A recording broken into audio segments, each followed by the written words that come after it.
ஆண்டவர் நம்ம தொடர்ந்து துதித்து ஆண்டவர் ஆராதிக்க போகிறோம். அதற்கு முன்பாக ஒரு வசனத்தை நம்ம படித்து அப்புறம் நம்ம தொடர்ந்து நம்ம ஆராதனைக்குள்ளே கடந்து போகலாம்.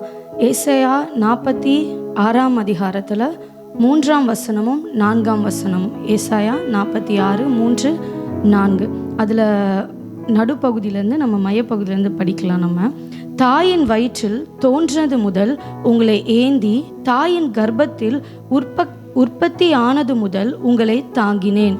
உங்கள் முதிர் வயது வரைக்கும் நான் அப்படி செய்வேன். நரை வயது மட்டும் நான் உங்களை தாங்குவேன். நான் அப்படி செய்து வந்தேன். இனிமேலும் நான் ஏந்துவேன். நான் சுமப்பேன், தப்புவிப்பேன். ஹல்லேலூயா. ஸோ நம்ம எவ்வளோ நல்ல தகப்பன்ல நம்ம பிள்ளைங்களெல்லாம் நம்ம ஒரு ஏஜ் வரைக்கும் தான் தூக்கி இடுப்பில் வச்சுருக்க முடியும்.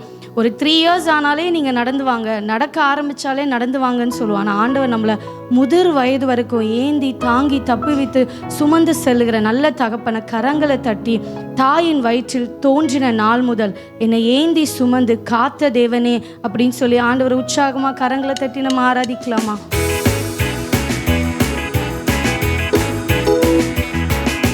தாயின் வயிற்றில் தோன்றின நாள் முதல் நல்ல கரங்களை தட்டி என்னை ஏந்தி சுமந்து காத்த தேவனே, உம் உள்ளங்கைகளில் என்னை வரைந்து உந்தன் கண்மணி போல என்னை காக்கின்றீ. தாயின் வயிற்றில் தோன்றின நாள் முதல் என்னை ஏந்தி சுமந்து காத்த தேவனே, உம் உள்ளங்கைகளில் என்னை வரைந்து உந்தன் கண்மணி போல என்னை காக்கின்றீ. மறவேன் மறவேன் நீர் செய்த நன்மைகள், துதிப்பேன் துதிப்பேன் என் முழு இதயத்தோடு. மறவேன் மறவேன் நீர் செய்த நன்மைகள், துதிப்பேன் துதிப்பேன் என் முழு இதயத்தோடு. என் கர்த்தர் நல்லவர், மிக மிக நல்லவர், என்னை விசாரிக்கும் நல் தகப்பனவர். என் கர்த்தர் நல்லவர், மிக மிக நல்லவர், என்னை விசாரிக்கும் நல் தகப்பனவர். வெள்ளம் போல் சத்ரு எதிர்த்து வந்தாலும் தேவ ஆவியானவர் எனக்காய் கொடியேற்றுவே. இதுவரை உதவி செய்த நேசரே, இனியும் உதவி செய்ய வல்லவரே. வெள்ளம் போல் சத்ரு எதிர்த்து வந்தாலும் தேவ ஆவியானவர் எனக்காய் கொடியேற்றுவே. இதுவரை உதவி செய்த நேசரே, இனியும் உதவி செய்ய வல்லவரே. மறவேன் மறவேன் நீ செய்த நன்மைகள், துதிப்பேன் துதிப்பேன் என் முழு இதயத்தோடு. மறவேன் மறவேன் நீ செய்த நன்மைகள், துதிப்பேன் துதிப்பேன் என் முழு இதயத்தோடு. நல்லவர் மிக மிக நல்லவர், என்னை விசாரிக்கும் நல் தகப்பனர். என் கர்த்தர் நல்லவர், மிக மிக நல்லவர், என்னை விசாரிக்கும் நல் தகப்பனர். பகைஞர் எதிரே எனக்கு ஓர் பந்தி ஆயத்தம் செய்த என் சர்வ வல்லவரே, என்னையால் என்னை அபிஷேகம் செய்து என் பாத்திரம் நிரம்பி வழிய செய்கின்றீர். கரங்களை தட்டி சொல்லலாமா? சத்துருக்கு முன்பாக அவர் நமக்கு ஒரு பந்தியை ஆயத்தப்படுத்தி நம் தலையை எண்ணெயால் அபிஷேகம் பண்ணுகிற நல்ல மேய்ப்பர் அவர். கரங்களை தட்டி உற்சாகமா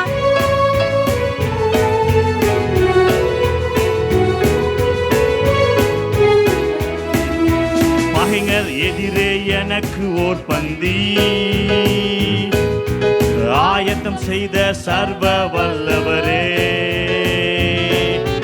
என்னையால் என்னை அபிஷேகம் செய்து என் பாத்திரம் நிரம்பி வழிய செய்கின்றீர். சொல்லலாமா? பகைஞர் பகைஞர் எதிரே எனக்கு ஓர் பந்தி ஆயத்தம் செய்த சர்வ வல்லவரே, என்னையால் என்னை அபிஷேகம் செய்து என் பாத்திரம் நிரம்பி ஒலியச் செய்கின்றீர். மறவேன், சத்தமா சொல்லுவோமா? மறவேன் மறவேன் நீ செய்த நன்மைகள் சொல்லுவோமா? துதிப்பேன் துதிப்பேன் என் முழு இதயத்தோடு. மறவேன் மறவேன் நீ செய்த நன்மைகள் துதிப்பேன் துதிப்பேன் என் முழு இதயத்தோடு. அவர் நல்லவர், நல்லவர், மிக மிக நல்லவர், என்னை விசாரிக்கும் என் தகப்பனவர். என் கர்த்தர் நல்லவர், மிக மிக நல்லவர், என்னை விசாரிக்கும் நல் தகப்பனவர். தாயின் வயிற்றில் தோன்றின நாள் முதல் என்னை ஏந்தி சுமந்து காத்த தேவனே, உம் உள்ள கைகளில் என்னை வரைந்து உன் கண்மணி போல என்னை காக்கின்றீர். தாயின் வயிற்றில் தோன்றின நாள் முதல் என்னை ஏந்தி சுமந்து காத்த தேவனே, உம் உள்ள கைகளில் என்னை வரைந்து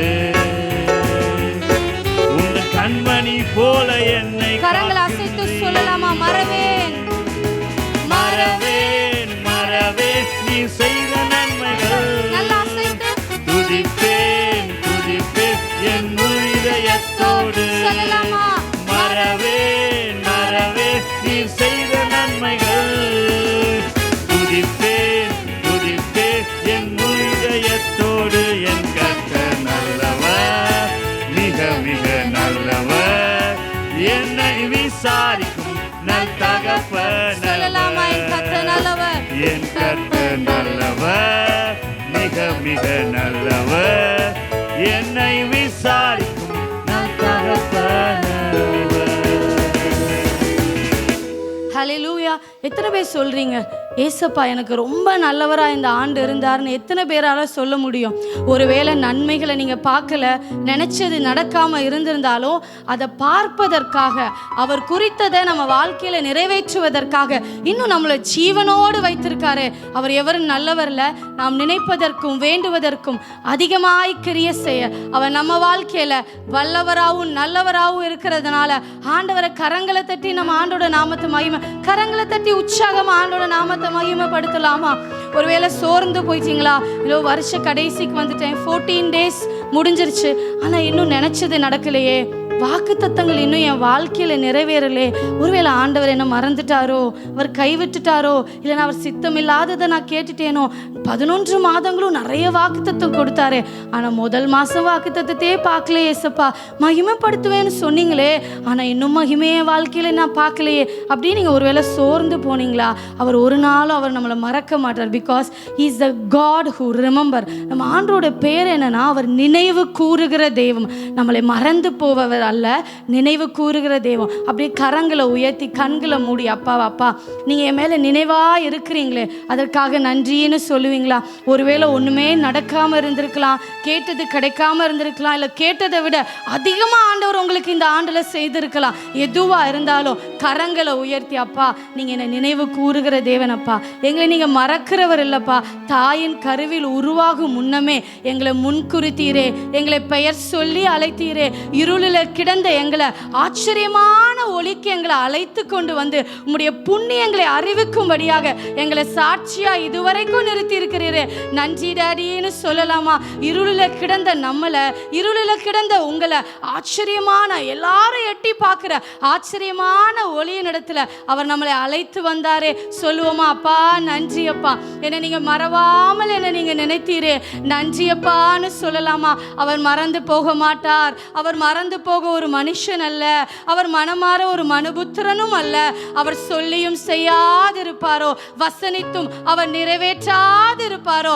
கலங்காம உற்சாகமா அப்பா என்னை மறவாமல் என்ன நீங்க நினைக்கிறீங்கப்பா, அதுக்காக நன்றின்னு கரங்களை உயர்த்தி அப்பாவை பார்த்து நன்றி உள்ள இருதயத்தோடு பாடுவோமா.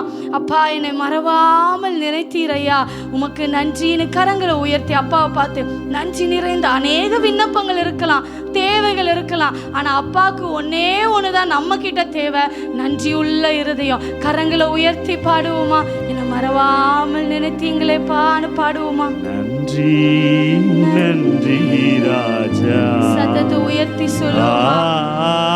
கோடி கோடி நன்றி ஐயா. நீங்க சொல்லுங்க சத்தத்தை உயர்த்தி. நன்றி நன்றி ஐயா, கோடி கோடி நன்றி ஐயா. மறவாமல் நினைத்தீரையா, மனதார மனதார நன்றி சொல்வே. சத்தத்தை உயர்த்தி. என்னை மறவாமல் நினைத்தீரையா, மனதார நன்றி சொல்வே. இரவும் பகலும் என்னை நினைத்து இதுவரை நடத்தினீரே. இரவும் பகலும் என்னை நினைத்து இதுவரை நடத்தினீரே. கரங்களை உயர்த்தி சொல்லலாமா. நன்றி நன்றி ஐயா, சொல்லலாமா. கோடி கோடி நன்றி ஐயா. சத்தத்தை உயர்த்தி நன்றி.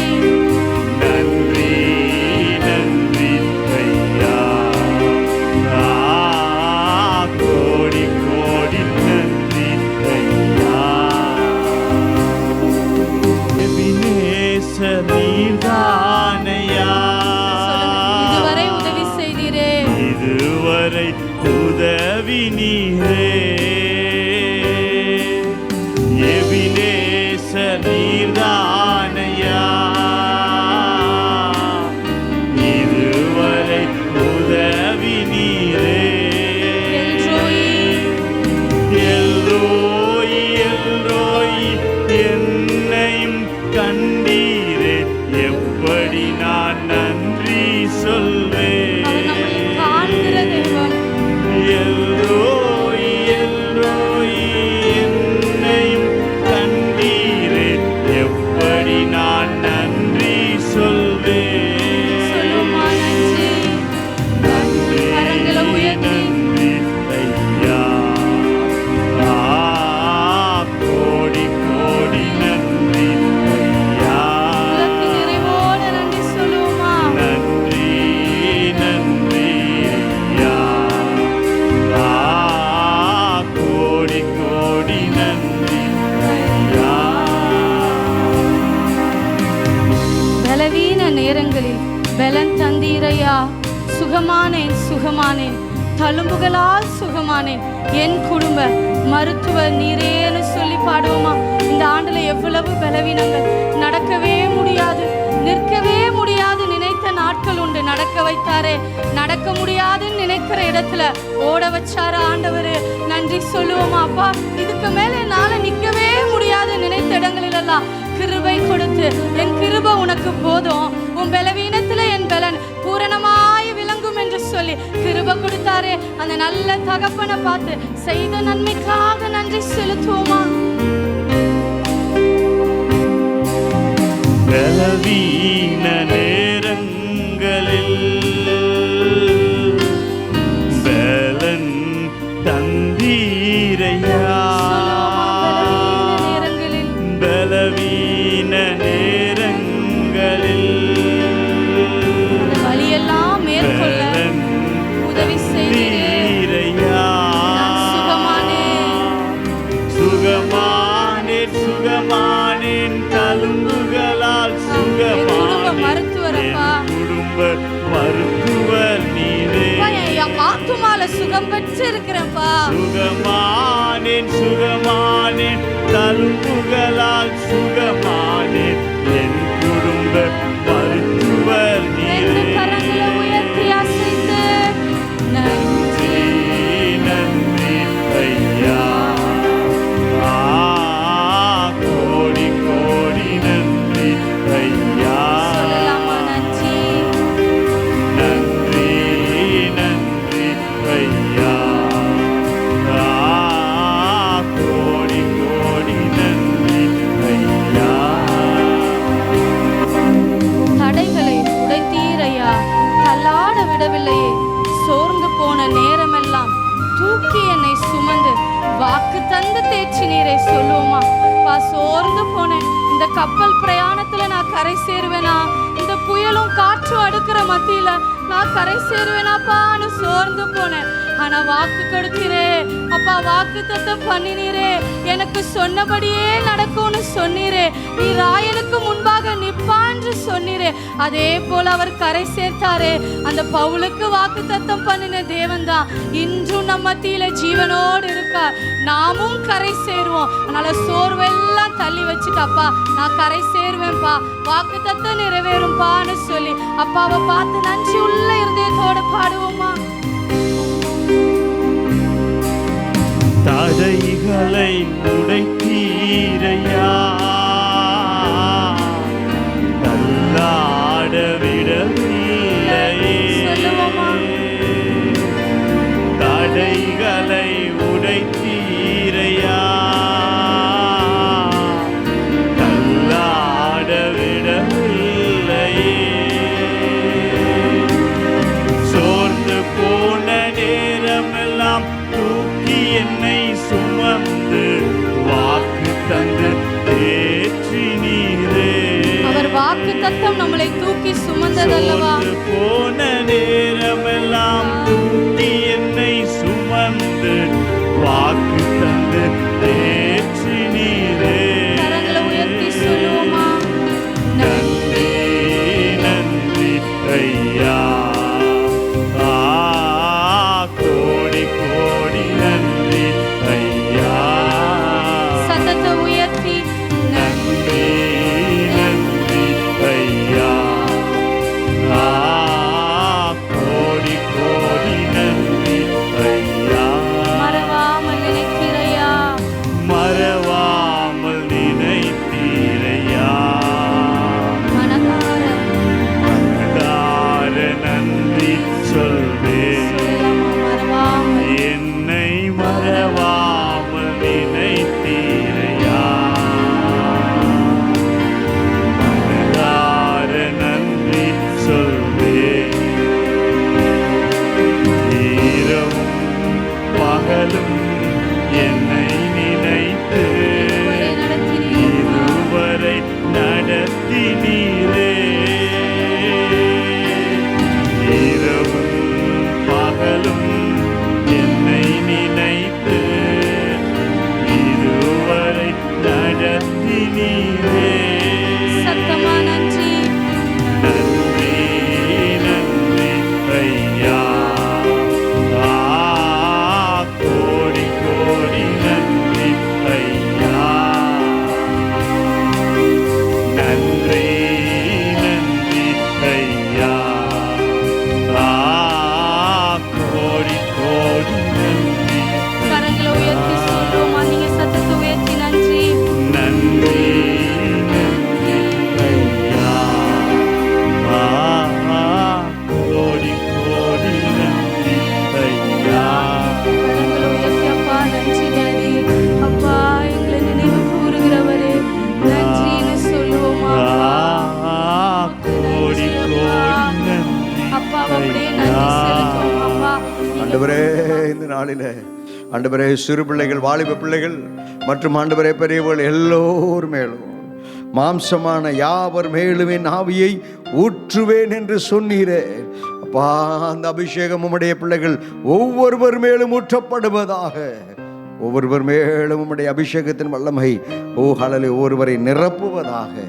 உம்முடைய அபிஷேகத்தில் நிரம்பி ஆண்டவரே தொடர்ந்து உம்முடைய வல்ல வார்த்தைகளை நாங்கள் கேட்க போகிறோம். கர்த்ததாமே ஆண்டவரே, நம்முடைய பிள்ளைகளை கிருபையாய் இந்த 2வது ஆராதனைக்கு கர்த்தனை கூட்டி சேர்த்திருக்கிறீர். உமக்கு நன்றி. தொடர்ந்து உடைய பரிசுத்த நாமம் மகிமைப்படட்டும். உடைய கிருபையின் பிரசன்னம் வெளிப்படட்டும். இயேசு ரட்சகருடைய நாமத்தில் பிதாவே, ஆமென். அருமையான தாயரை கரங்களை தட்டி நாம் உற்சாகத்தோடு கூட வரவேற்கலாம். Praise the Lord. இன்னும் சத்தமா பிரைஸ் தி லார்ட். இப்போ நம்ம ஏசப்பா என்ன சொல்கிறாங்கன்னு நம்ம கேட்க போகிறோம். ஒரு நிமிஷம் கண்ணை மூடி நம்ம ஜெபிப்போமா. அன்புள்ள ஏசப்பா, நீங்கள் எங்களை ரொம்ப நேசிக்கிறீங்க ஏசப்பா. நம்முடைய அளவற்ற அன்பின் நிமித்தமாக தகப்பனை இன்றைக்கும் எங்களுக்கு ஜீவனை கொடுத்து சுகத்தை கொடுத்து ஆலயத்தில் நாங்கள் வரும்படி நீங்கள் கிருபை தந்தீங்க ஏசப்பா. எத்தனையோ வாலிபர்கள் உண்டு, எத்தனையோ சிறுவர்கள் உண்டப்பா, பெரியவர்கள் உண்டப்பா. ஆனால் கூட ஆண்டவரே, நீர் எங்களுக்கு கிருபை பாராட்டி கொண்டு வந்தீரே, நன்றி அப்பா. இப்பொழுது கூட ஆண்டவரே, நீங்கள் பேசுகிற தெய்வம். இப்போ கூட ஆண்டவரே, நீங்கள் பேசணும், நாங்கள் கேட்கணும்னு வந்திருக்கிறோம் ராஜா. நீங்கள் பேசுங்க ஏசப்பா. எங்களுடைய செவிகளை திறந்தரலுங்க, உங்களுடைய உள்ளத்தை திறந்தரலுங்க. ஒரு திறந்த இருதயத்தை இப்பொழுது நீங்களுக்கு தர வேண்டுமா நாங்கள் ஜெபிக்கிறோம் தகப்பனை. யாரும் அசதியாக அஜாக்கிரதையாக இருக்காதபடி உடைய வேத வசனங்களை ஆண்டவரை ஜாக்கிரதையோட ஆண்டவரை பெற்றுக்கொண்டு அது நிமித்தமாக வருகிற ஆசீர்வாதங்களை திரளாக பெற்றுக்கொள்ள நீங்கள் இந்த நேரத்தில் உதவி செய்ய வேண்டுமா நாங்கள் ஜெபிக்கிறோம். ஆவியானவரே, நீர் அசைவாடுவீராக, முழு நேரத்தையும் நீர் பொறுப்பேற்றுக் கொள்வீராக. தாழ்த்தி உடைய கருத்தில் அப்புறம் அர்ப்பணிக்கிறேன்ப்பா, நீங்கள் பொறுப்பேற்றுக் கொள்ளுங்க. இயேசுவின் மூலமே ஜெபிக்கிறேன் பிதாவே, ஆமேன் ஆமேன்.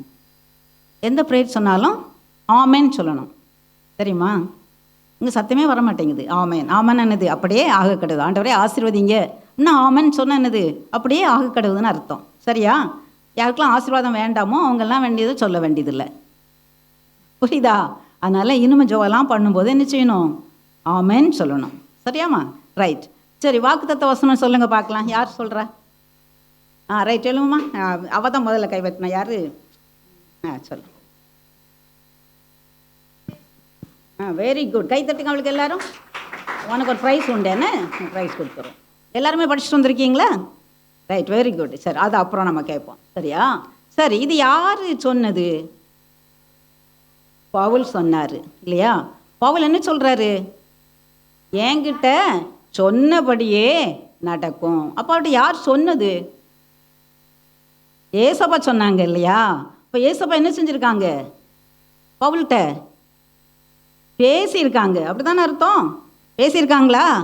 ஆமாம். வேறு யார்கிட்டையாவது ஏசப்பா பேசியிருக்காங்களா பைபிளில்? சொல்லுங்க பார்க்கலாம். சொல்லு. குயிக்கா சொல்லலாம். ஆபிரகாம் யாரோ சொல்கிறாங்க இல்லையா? ஆபிரகாமோட பேசினார். என்ன பேசினார்? இடத்த விட்டுட்டு வானார், பலியிடுனார்.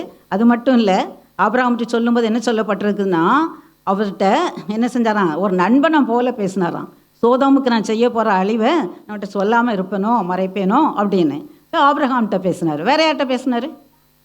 தானியல்கிட்ட பேசினாரா? தானியல்கிட்ட பேசினாரா? எப்படி பேசினா? தானியல்கிட்ட வித்தியாசமாக பேசினார். சொப்பன மூலமாக பேசினார், தரிசனம் மூலமாக பேசினார் தானியல்கிட்ட. அப்படி வேற யார்கிட்ட பேசினார்? உங்களுக்கு நல்லா தெரியுமே. பேதுருட்ட. சரி, அப்புறம் வேற? பால் இப்போ சொல்லிட்டோம் இல்லையா? அப்போது நேர யார்கிட்டலாம் பேசினார் பாருங்க. ஆபிரகாம்கிட்ட பேசினார், ஈசாக்கு யாக்கோப்கிட்ட பேசினார். அடுத்தது யார்கிட்ட பேசினார்? இப்போ தாவீதுட்டெல்லாம் நிறையா பேசியிருக்கிறார் இல்லையா? நீங்கள் சங்கீதத்திலலாம் பார்த்தீங்கன்னா தாவீதுட்டெல்லாம் அவர் சொல்ல தான் அவர் என்ன செய்வார்? போவார். நேரடியாக பேசினவங்கள்ட்ட ஆபிரகாம்கிட்ட பேசினார், மோசேட்ட பேசினார். மோசேட்ட பேசும்போது அவரே சொல்கிறாரு, நான் முகமுகமாய் அவன்கிட்ட பேசுவேனே அப்படின்னு கர்த்தரே சொல்கிறார். நான் முகமுகமாக பேசுவேன். எவ்வளவு பாக்கியமான காரியம் இல்லையா? உங்களுக்கு ஆசையாக இருக்கா ஏசப்பா அவங்கள்ட்ட பேசணுன்னு? எத்தனை பேருக்கு ஆசையாக இருக்கா? கை வைத்துங்க.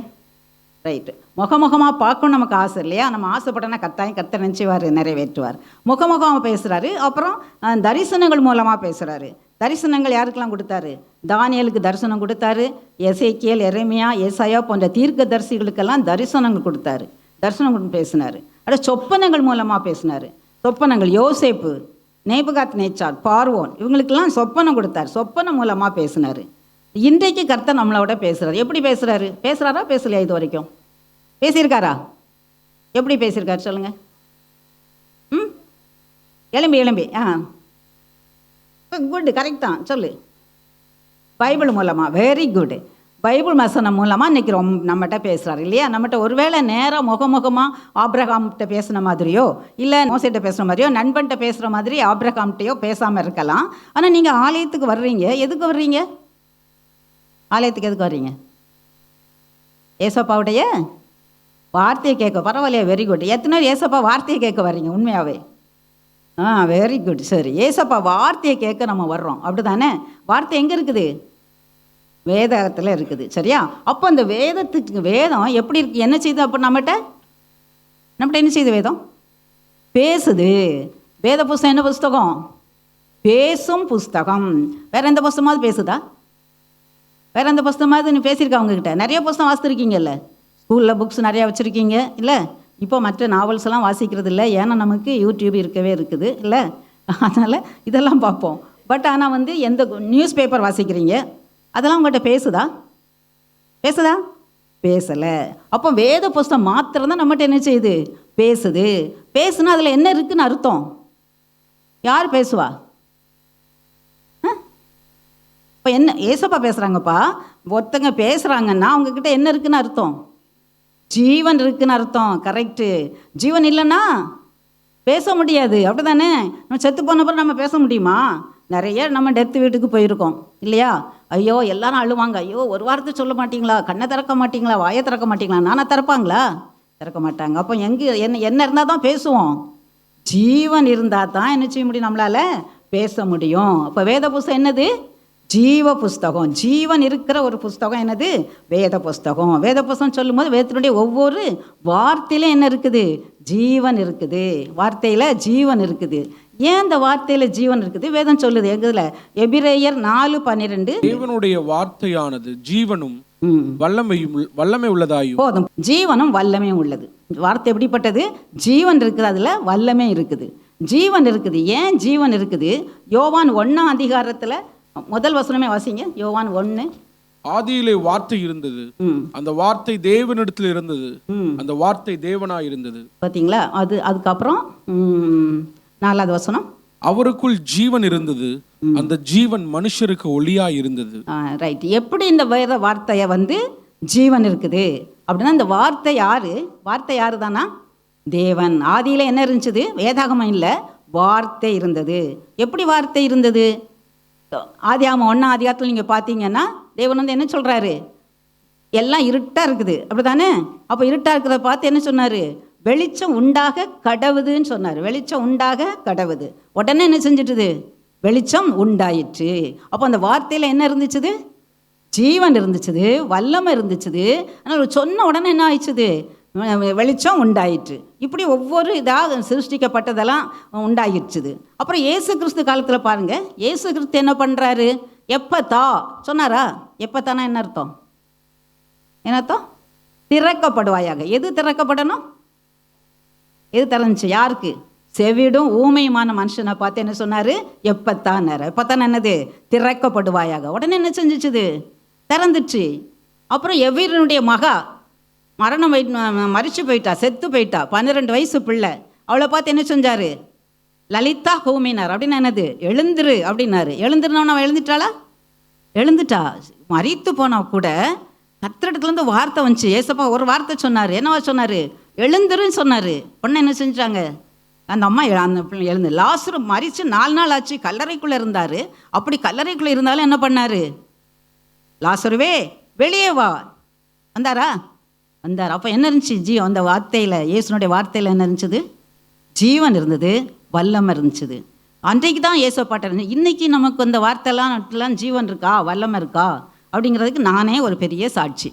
ஏன்னா நான் ஒரு சமயம் ரொம்பவும் லோ ப்ரெஷர் உண்டு. அப்படின்னா ரொம்ப தலை சுற்றிட்டு எழும்பவே முடியாது, அப்படி டயர்டாகி படுத்துருவேன். அப்படி நான் ஒர்க் பண்ணிகிட்டு இருக்கும்போது ஒரு நாள் அப்படி அடிக்கடி வரும். என் ஹஸ்பண்டும் கூப்பிட்டு போய் நல்லா ஆஸ்பத்திரியில் மருந்தெல்லாம் வாங்கி கொடுப்பாங்க. ஆனால் என் புத்தி நான் ஒழுங்காகவே சாப்பிட மாட்டேன். கொஞ்ச நாள் சாப்பிட்டேன், அப்புறம் விட்டுருவேன். அப்புறம் மறுபடியும் இப்படி ஒரு பிரச்சனை வரும்.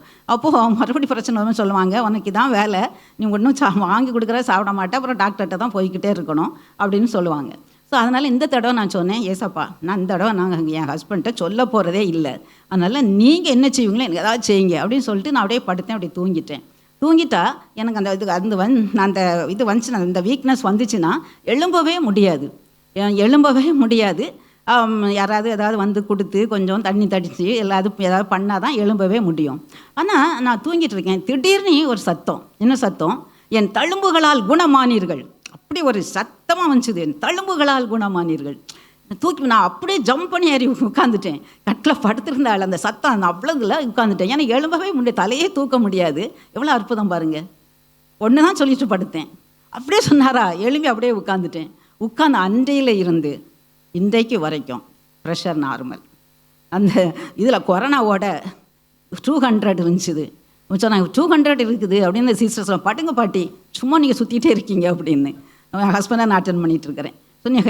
நீங்கள் பட்டுங்க உங்களுக்கே 200 இருக்குது, நீங்கள் எனக்கெலாம் ப்ரெஷரே இருக்காது அப்படின்னு நான் சொல்லிட்டு தைரியமாக அதோட நான் வேலை அவங்களுக்கு ஹெல்ப் பண்ணிகிட்டு இருந்தேன். எனக்கு அந்த 200 எப்போ எங்கே போச்சுன்னே தெரியாது. ஸோ இது வரைக்கும் கர்த்தர் அன்றைக்கு கொடுத்த சுகம் இன்றைக்கு வரைக்கும் அவருடைய வல்லமை, அந்த வல்லமையை நான் உணர்றேன். இதை இந்த ஒரு இதில் மாத்திரம் இல்லை, இதை இப்போ பிடிச்சிக்கிட்டேன். இந்த வார்த்தையில் வல்லமை இருக்குங்கிறத நான் பிடிச்சிக்கிட்டேன். அப்புறம் இந்த வீசிங் வந்துச்சுது, இழுப்பு. சரியா? அப்போன்னு சொன்னேன், ஏசப்பா உங்கள் தழும்புகளால் குணமான. இதைத்தான் நீங்கள் சுமந்துட்டீங்களே. நான் சுமக்கட்டு தழும்புகளால் சுகமா, இதை மாதிரி பைல்ஸு. அதுக்கப்புறம் சமீபத்தில் அந்த ஒரு வயிறில் ஒரு கட்டி, இந்த உள்ள ஸ்கேன் எடுத்தால் கட்டி இருக்குது. அவன் சொல்கிறான் அதாக இருக்கும் இதாக இருக்கும் சொல்லுவாங்கள்ல டாக்டர்ஸு, அந்த டெஸ்ட்டுக்கு வாங்க இந்த டெஸ்ட்டுக்கு வாங்க. நான் சொன்னேன் ஒரு 10 days கழித்து வரேன். 10 days கழித்து முழு நேரமும் இதையே நான் அறிக்கையிட்டேன். இயேசுவின் தழும்புகளால் நான் குணமானேன், இயேசுவின் தழும்புகளால் குணமானேன் சொல்லி அந்த இடத்துல கையை வச்சு சொல்லிக்கிட்டே இருந்தேன். எப்போல்லாம் டைம் கிடைக்குதோ, யாரும் இல்லைன்னா சத்தமாகவே சொல்லுவேன். அப்படி சொல்லிக்கிட்டே இருந்தேன். 10 நாள் கழித்து ஸ்கேனுக்கு போனேன். அவன் சொன்னான், இப்போ நல்ல ஒரு ஸ்கேனு, எங்கள் ஸ்கேன் மிஷின் ரொம்ப குட்டு, எங்கள் டாக்டர் நல்ல குட்டு, சரி எடுத்துடலாம் அப்படின்னு எடுத்தா அந்த டாக்டர் தேடி பார்க்குறாரு.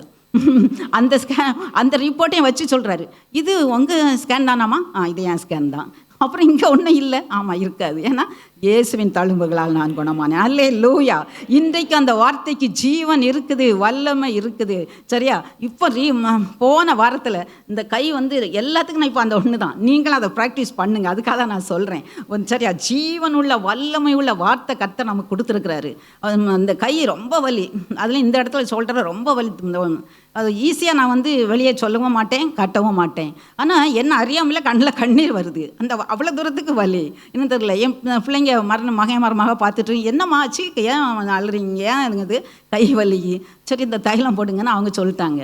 நம்ம டாக்டர்கிட்ட போவோமா? இல்லை வேண்டாம் அதெல்லாம் சரியாக போகும். எனக்கு முதல்ல டாக்டர் பரிகாரி ஏசப்பா தான். ஸோ அதனால் அன்றைக்கு நைட் அதே மாதிரி இயேசுவின் தழும்புகளால் குணமானேன். எனது வேதனையும் கிடையாது, ஒன்றும் கிடையாது. இப்போ நைட் நான் தூங்கணும், காலையில் எழும்பணும். கரெக்ட். அதே மாதிரி நான் அப்படியே சொல்லிட்டு படுத்துட்டேன் பாருங்க, நல்லா தூங்கிட்டேன். காலையில் எழும்புனா வலியே இல்லை. இன்றைக்கும் லிவிங் நான் உயிருள்ள நான் சாட்சியாக நான் சொல்கிறேன், இந்த வார்த்தைக்கு வல்லமை இருக்குது, ஜீவன் இருக்குது. அதனால தான் இன்றைக்கி நான் தைரியமாக அவங்ககிட்ட சொல்ல முடியும். இந்த வார்த்தைகளெல்லாம் நீங்கள் பற்றி கொண்டு நீங்கள் பிடிக்கும்போது, சரியா, வார்த்தை வல்லமை. அதே மாதிரி இன்னொரு சமம் கூட முன்னால் நான் சொல்லியிருக்கேன் நான் நினைக்கிறேன். எனக்கு இந்த ஹார்ட்டில் ஸ்டண்ட் வைக்கிறதுக்காக வச்சுருந்தாங்க. அப்போ மற்ற நேரம்லாம் நல்ல சந்தோஷமாக தான் இருந்தேன். கடைசியில் இதுக்கு போகிற ஆப்ரேஷன் தியேட்டருக்கு போகிறதுக்கு முன்னால் நம்ம வெயிட்டிங் வச்சுருப்பாங்க. அப்படி கொஞ்சம் நேரம் வெயிட்டிங்கில் நான் உட்காந்து படுத்திருக்கும் போது எல்லாம் நம்ம ரெடி பண்ணி படுக்க வச்சுருக்காங்க. இப்போ திடீர்னு எங்கேருந்தோ ஒரு பயம், ஒரு மரண பயம், அப்படியே ஒரு இருள் அப்படியே சூழ்ந்துட்டு இருக்குது. இப்போ நான் போராடுறேன் அந்த இருளோட. பயத்தின் ஆவியை வெளியே போ, இயேசுவின் நாமத்தினால, இயேசுவின் ரத்தத்தினால அப்படின்னு நான் என்ன செஞ்சுட்டேங்க, போராடிக்கிட்டே இருக்கேன். ஆனால் அது கொஞ்ச நேரம் போராடிக்கிட்டே இருக்குது. இப்படி போராடி கொண்டு இருக்கும்போது ஒரு வார்த்தை வசனம் வந்தது. இந்த வசனம் எவ்வளவு ஜீவன் உள்ளதுன்னு நான் சொல்கிறேன் பாருங்கள். ஒரு வசனம் என்ன சொல்லுங்க, எந்த வசனம் திடீர்னு ஃப்ளாஷாக அவன் உள்ளத்தில், நான் சாகாமல் பிழைத்திருந்து அவருடைய அதிசயங்களை விவரிப்பேன். இந்த வார்த்தை அப்படி ஃப்ளாஷாக வந்துச்சா, எங்கே பயம் போச்சுன்னு தெரியாது. அப்புறம் ஒரு உற்சாகம் வந்துட்டு, அப்போ நான் அந்த தியேட்டருக்குள்ளே என்டர் பண்ணும்போது ஒரு ஹீரோ மாதிரி நான் என்டர் பண்ணேன். என்ன இருக்குது என்ன பண்ணுறாங்க எல்லாத்தையும் நான் பார்த்துட்டு இருந்தேன். அவ்வளோ தூரத்துக்கு கர்த்தர் பலன் கொடுத்தா. அப்போ அந்த ஜீவன் உள்ள வார்த்தை, அதை நான் சொல்கிறேன். வார்த்தை எப்படிப்பட்டது? ஜீவன் உள்ளது, வல்லமை உள்ளது. அதை நம்ம வாழ்க்கையில் நம்ம அனுபவிக்கும் போது இன்னும் அது நமக்குள்ள ஜீவனாக வல்லமையாக நமக்கு பெறுகிறதா இருக்குது. அதனால் அந்த வல்லமை உள்ள வார்த்தையை நம்ம என்ன செஞ்சுக்கணும், நம்ம நிச்சயமாக நம்ம பெற்றுக்கொள்ளணும் இல்லையா? இந்த ஜீவ வார்த்தை நமக்கு என்ன தருது? ஜீவனை தருது. நம்ம பார்த்தோம் இல்லையா? என்ன ஜீவனை தருது? நித்திய ஜீவனை தருது. நமக்கு என்ன தருது? நித்திய ஜீவன். எங்கே இருக்குது வசனம் பாருங்க, யோவான் 5:39. என்னை குறித்து நானே சாட்சி கொடுத்தால் என் சாட்சி மெய்யாயிராது. ஓகே, அடுத்தது. வேத வாக்கியங்களை ஆராய்ந்து பாருங்கள், அவைகளால் உங்களுக்கு நித்திய ஜீவன் உண்டென்று எண்ணுகிறீர்களே. என்னை குறித்து சாட்சி கொடுக்கிறவைகளும் அவைகளே. தேங்க்ஸ். அதில் பார்த்தீங்களா, ஏன்னா இந்த வேத வசனங்களை ஆராய்ந்து பாருங்கள், அதில் என்ன உண்டு? நித்திய ஜீவன் உண்டு. இந்த நித்திய ஜீவன் என்ன? இப்போ நமக்கு தெரியும், வேதமே சொல்லுது. நான் யாராவது இப்போ நீங்கள் சொல்ல முடியுமா, நான் பாவமே செஞ்சது இல்லைம்மா, நான் பிறந்ததுலேருந்து இது வரைக்கும் என்கிட்ட பாவமே கிடையாது, கை வைத்துங்க பாப்பா. யாராவது இருக்கோமா? இல்லை. நமக்கே தெரியும், வேதம் சொல்லுது எல்லாரும் பாவம் செய்தவர்களாகி தேவ மகிமை அற்றவர்களானோம் இல்லையா, ஆயிட்டோம். இப்போ பாவம் செஞ்சிட்டோம். பாவத்துக்கு என்ன தண்டனை? பாவத்தின் சம்பளம் மரணம். அப்போ நம்ம பாவம் செஞ்சுட்டோம், நமக்கு தண்டனை என்ன தான்? மரணம் தான். சரியா? எந்த மரணம்? சரீர மரணம் இல்லை, ஆத்மா நமக்குள்ளே கொடுத்துருக்கிறார் இல்லையா, இந்த ஆத்ம மரணம் தான் 2ஆம் மரணம். சரியா? அது இந்த சரீரம் இறந்த பிறகும் ஆத்மா இருக்கும். ஆனால் அந்த ஆத்மா ஜீவனோட இருக்கணும், அதுதான் ஜீவனை பெறணும், அதுதான் நித்திய ஜீவன். இப்போ நம்ம பாவம் செஞ்சோன்னா நம்ம என்ன செஞ்சிடறோம்? நமக்கு தண்டனை மரணம் தான் இருக்குது.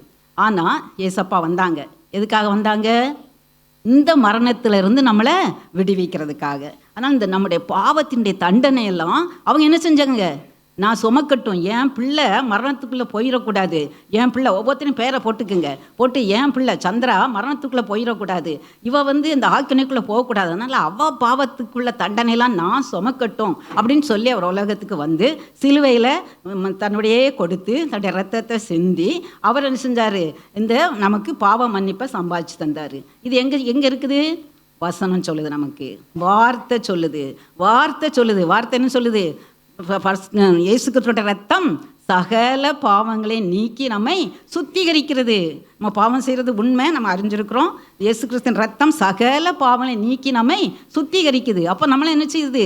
சுத்திகரிப்பது எதுதான்? இயேசு கிறிஸ்துவோட ரத்தம். சுத்திகரிக்கும் பொழுது நம்ம சுத்தமாயிடுறோம். அப்போ நமக்கு இந்த மரண தண்டனை ஆக்கின நமக்கு இல்லை. அப்போ அந்த வேதம் சொல்லுது, அந்த வசனம் வார்த்தைனால நமக்கு என்ன கிடைக்குது? நித்திய ஜீவன். சரி, இப்போ நான் நிறைய பேர் இயேசுவாமே சொந்த ரட்சகராக ஏற்றுக்கிட்டீங்க இல்லையா?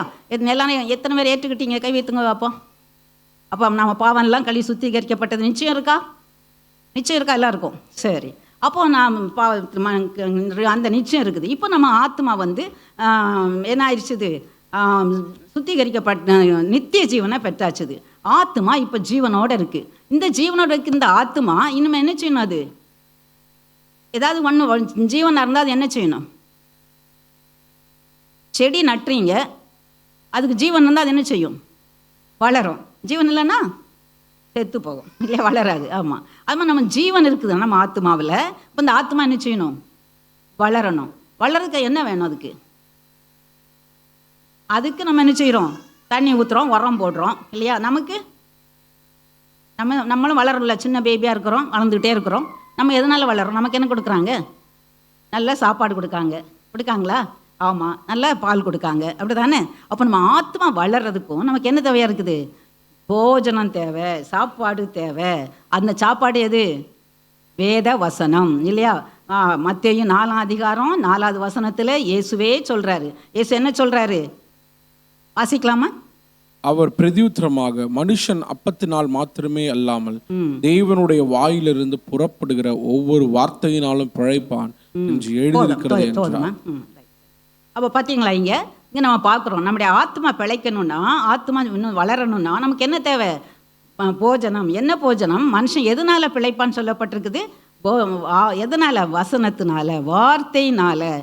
தேவனுடைய வாயிலிருந்து புறப்படுகிற ஒவ்வொரு வார்த்தையினாலையும் தான் நம்ம ஆத்மா என்ன செய்யும்? பிழைக்கும், அது வளரும். வளர்றதுக்கு ஆத்மா போஜனம் என்னது? வேதம். அப்போ வேத வசனத்தை நம்ம தினம் படித்தாதான், அது உள்ளே போனாதான் நம்ம ஆத்மா என்ன செய்யும்? வளரும். உள்ளே போகலன்னா மெலிஞ்சு போயிடும் இல்லையா? கடைசியில் என்ன செஞ்சு செத்தும் போயிடும் இல்லையா? அதனால் நம்ம ஆத்மா வளரணும்னா அதுக்கு தினம் போஷாக்கு கொடுக்கணும். போஷாக்கு எது? தேவனுடைய வார்த்தை. அது மட்டும் போதுமானா? இல்லை, பேதுரு என்ன சொல்கிறாரு பாருங்க, 1 பேதுரு 2:3 சொல்கிறாரு. என்ன சொல்கிறாரு? வாசிக்கலாமா? களங்கம் இல்லாத ஞான பால்மேல் புதிதாய் பிறந்த குழந்தை போல, நீங்கள் வளரும்படி புதிதாய் பிறந்த குழந்தையைப் போல திருவசனமாகிய களங்கமில்லாத ஞானப்பான் மேல் வாஞ்சியா இருங்கள். பார்த்தீங்களா? எப்படி நம்ம வளரும்படி நம்ம வளரணும். பேபி பிறந்தது, அது வளரணும். வளரக்கு என்ன செய்கிறாங்க? பால் கொடுப்பாங்க. பால் தானே கொடுக்குறாங்க இல்லையா? பால் கொடுத்தா தான் வளரும். அதுவும் எப்படி சொல்லியிருக்காங்க பாருங்க, புதிதாய் பிறந்த குழந்தை போல. புதிதாய் பிறந்த குழந்தைகளை பார்த்துருக்கீங்களா? சின்ன பேபி என்ன செய்யும்? சீக்கிரம் அழுமா? நல்லா ஓங்கி அழும், நல்லாவே அழும். ஏன்னா வேணும் பசி. அப்போது வேதம் என்ன சொல்லுது? அந்த குழந்தைய போல ஞான பால் மேலே நம்ம பசியோடு இருக்கணும். குழந்தை அளவே இல்லைன்னு வச்சுக்கோங்க. அப்போ என்ன செய்வாங்க? இந்த பிள்ளை அளவே இல்லையே, என்னாச்சு இதுக்கு அப்படி தானே சொல்லுவாங்க. இதுக்கு பசி இல்லையே. பசி இல்லைன்னா வியாதி, அப்படி தானே? ஆமாம். அப்போ இப்போது நம்ம ஆத்மா அந்த ஜீவனுள்ள வார்த்தை மேலே இந்த ஞானப்பால் எது?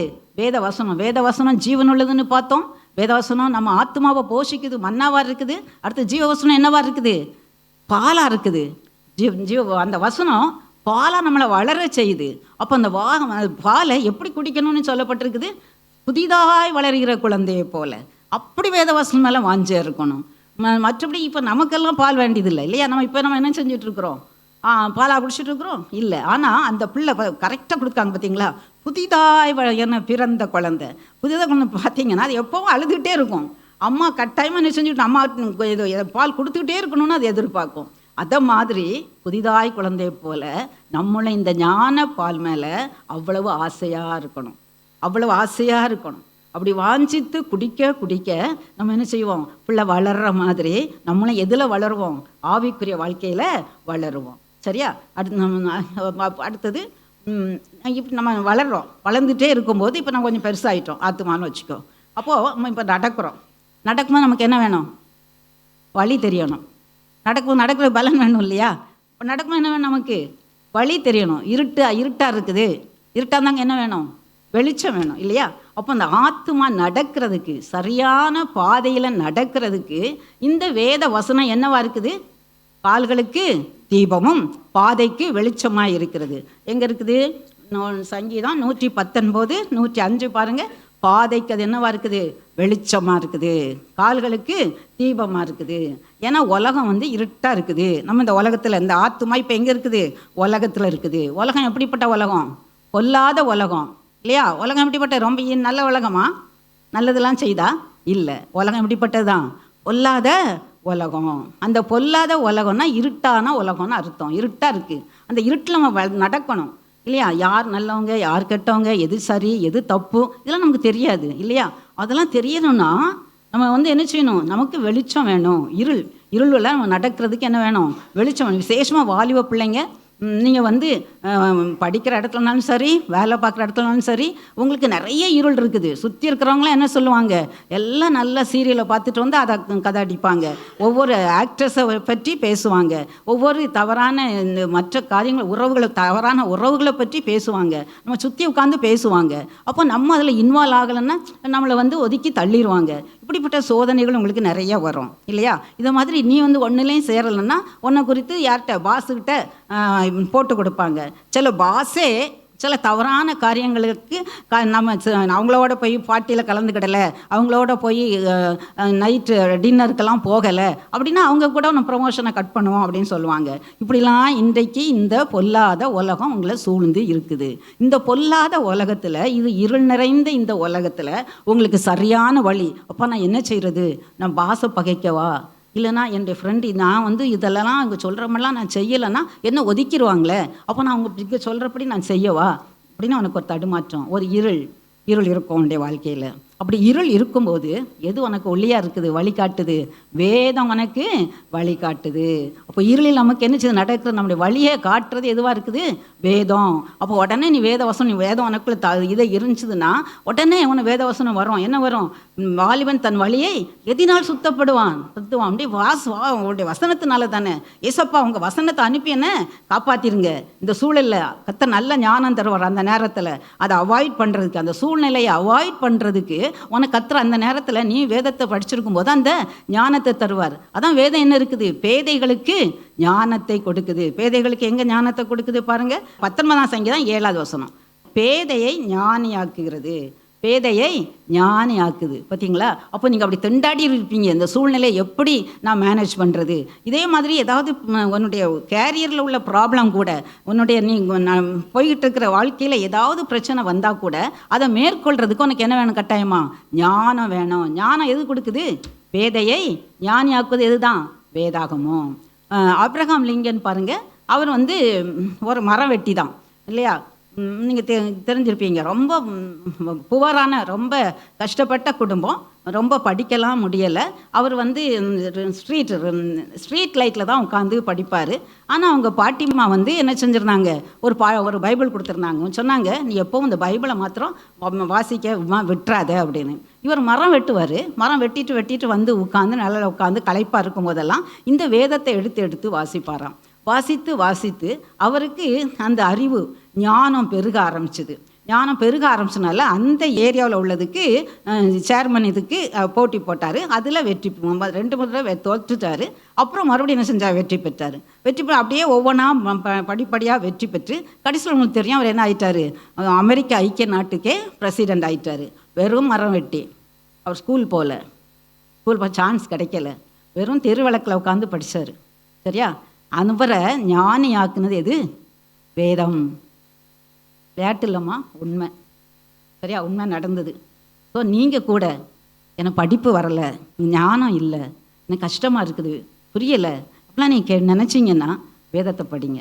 படிக்கிறதுக்கு முன்னால் வேதத்தை படித்து, ஏசப்பா அந்த வேதத்தை எனக்கு சும்மா வெறுமனே ரீட் பண்ணக்கூடாது, அப்படியே உட்காந்து நல்லா ஆழமாக வாசிக்கணும். இதில் நீங்கள் பேசுங்க ஏசப்பா, நீங்கள் எனக்கு உதவி செய்யுங்க ஏசப்பா அப்படின்னு நீ வேதத்தை உட்காந்து நீ வாசிச்சேன்னா அதுலேருந்து உனக்கு என்ன வரும்? ஞானம் வரும். நான் கூட சொல்ல முடியும், நான் மக்கு நான்லாம் பிள்ளை எங்கள் டீச்சர் அப்படி தான் சொன்னாங்க, இது ஒரு மக்கு, இதுக்கு ஒன்றும் வராது அப்படின்னாங்க.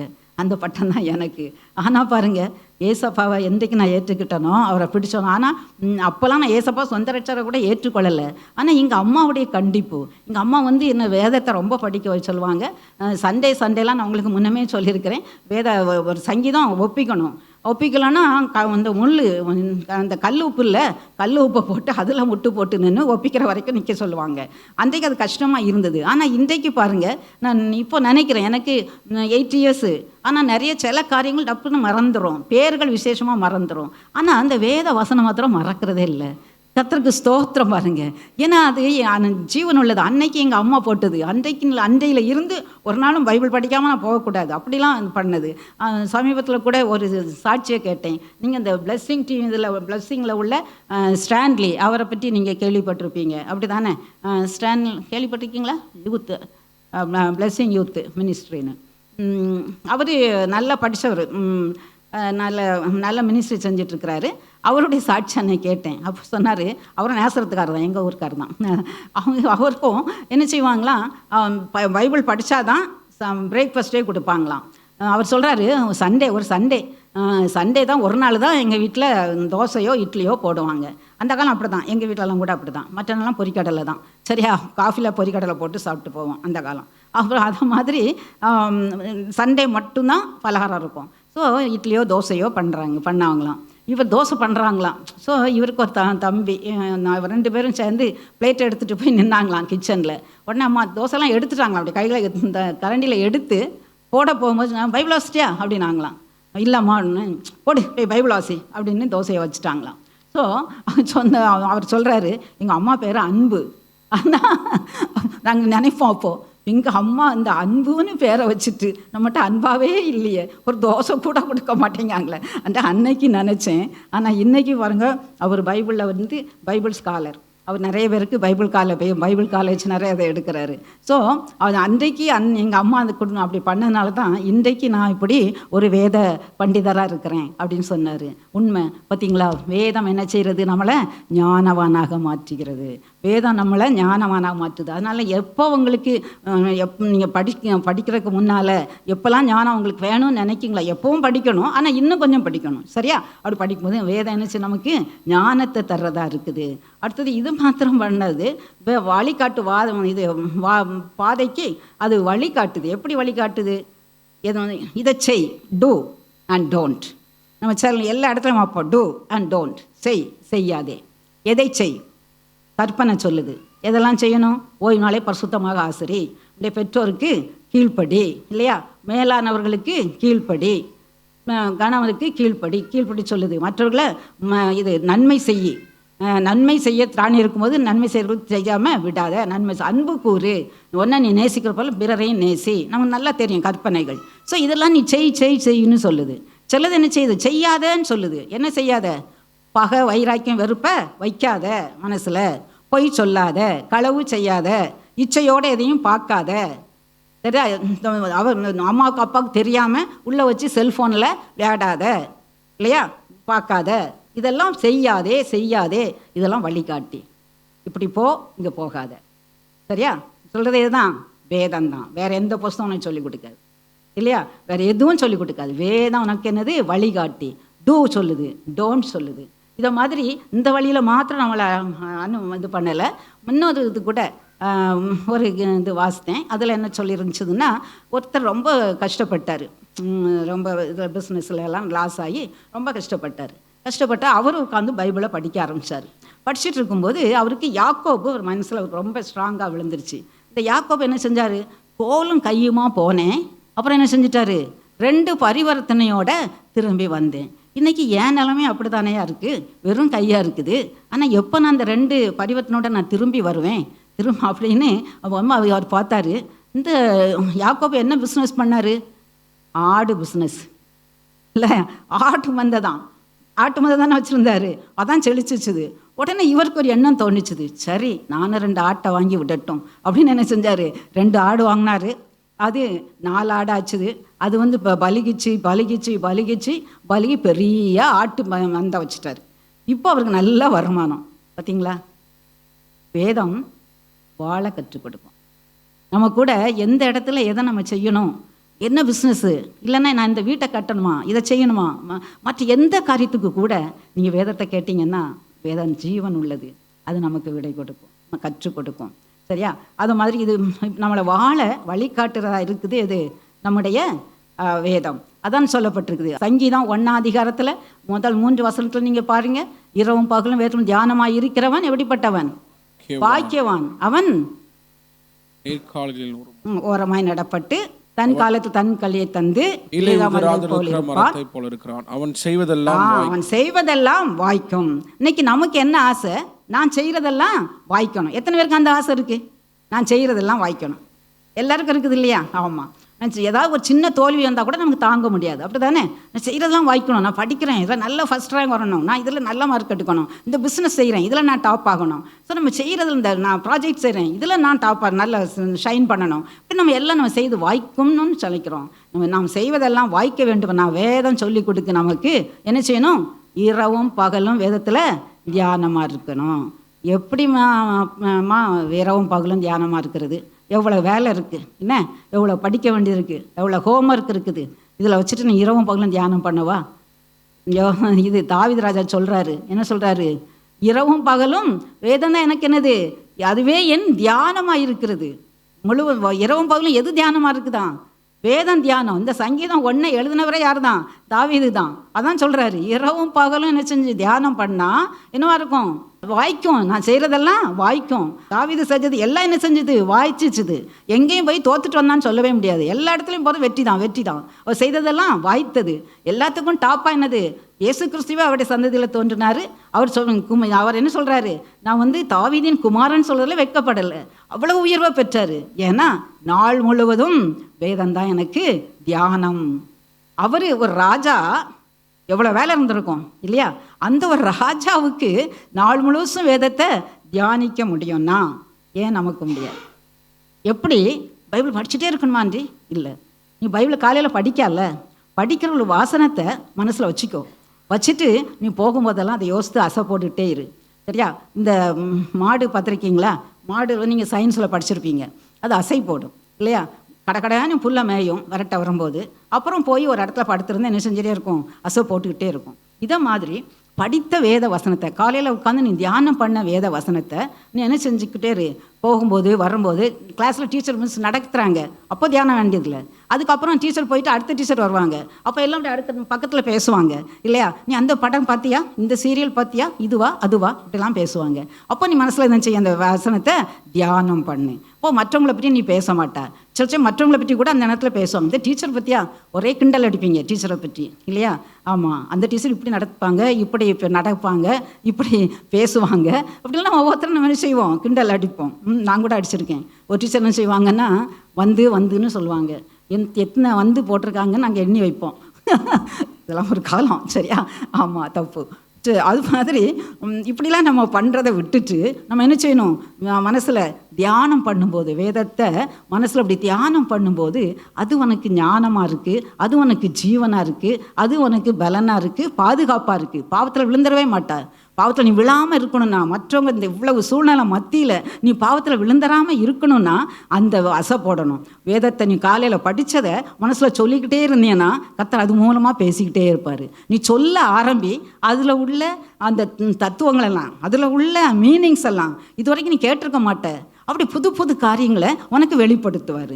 நீ தியானம் பண்ணி பாருங்களேன் இதை சரியா. இப்படி ஒரு படித்ததை மறுபடியும் என்ன செஞ்சு பார்க்கணும், சொல்லி பார்க்கணும். வசனத்தை மனசுக்குள்ள, ஏசப்பா இதில் என்ன இருக்குது, இதில் நீங்கள் என்ன சொல்கிறீங்க, நான் என்ன செய்யணும், இது என்ன ஆகுது அப்படின்னு நீங்கள் அந்த வசனத்தை அப்படி தியானிக்க ஏசப்பாவோட ஐக்கியம் நமக்கு அதிகமாகுது.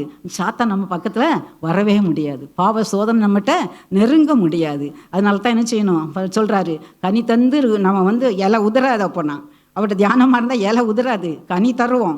நம்ம செய்வதெல்லாம் என்ன செய்யும், வாய்க்கும். ஸோ வாழ்க்கைக்கு வழிகாட்டியாக நமக்கு என்னது, வாழ்க்கை வழிகாட்டுது.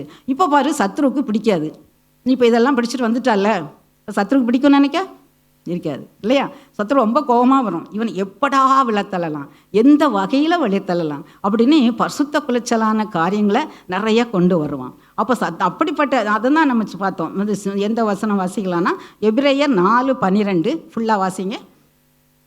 இவனுடைய வார்த்தையானது ஜீவனும் வல்லமை உள்ளதாயும் இருபுறமும் கருக்குள்ள எந்த பட்டயத்திலும் கருக்கானதாயும் ஆத்துமாவையும் ஆவியும் கணுக்களையும் ஊனையும் பிரிக்கத்தக்கதாக உருவ குத்துகிறதாயும் இருதயத்தின் நினைவுகளையும் யோசனைகளையும் வகை அறிக்கிறதாயும் இருக்கிறது.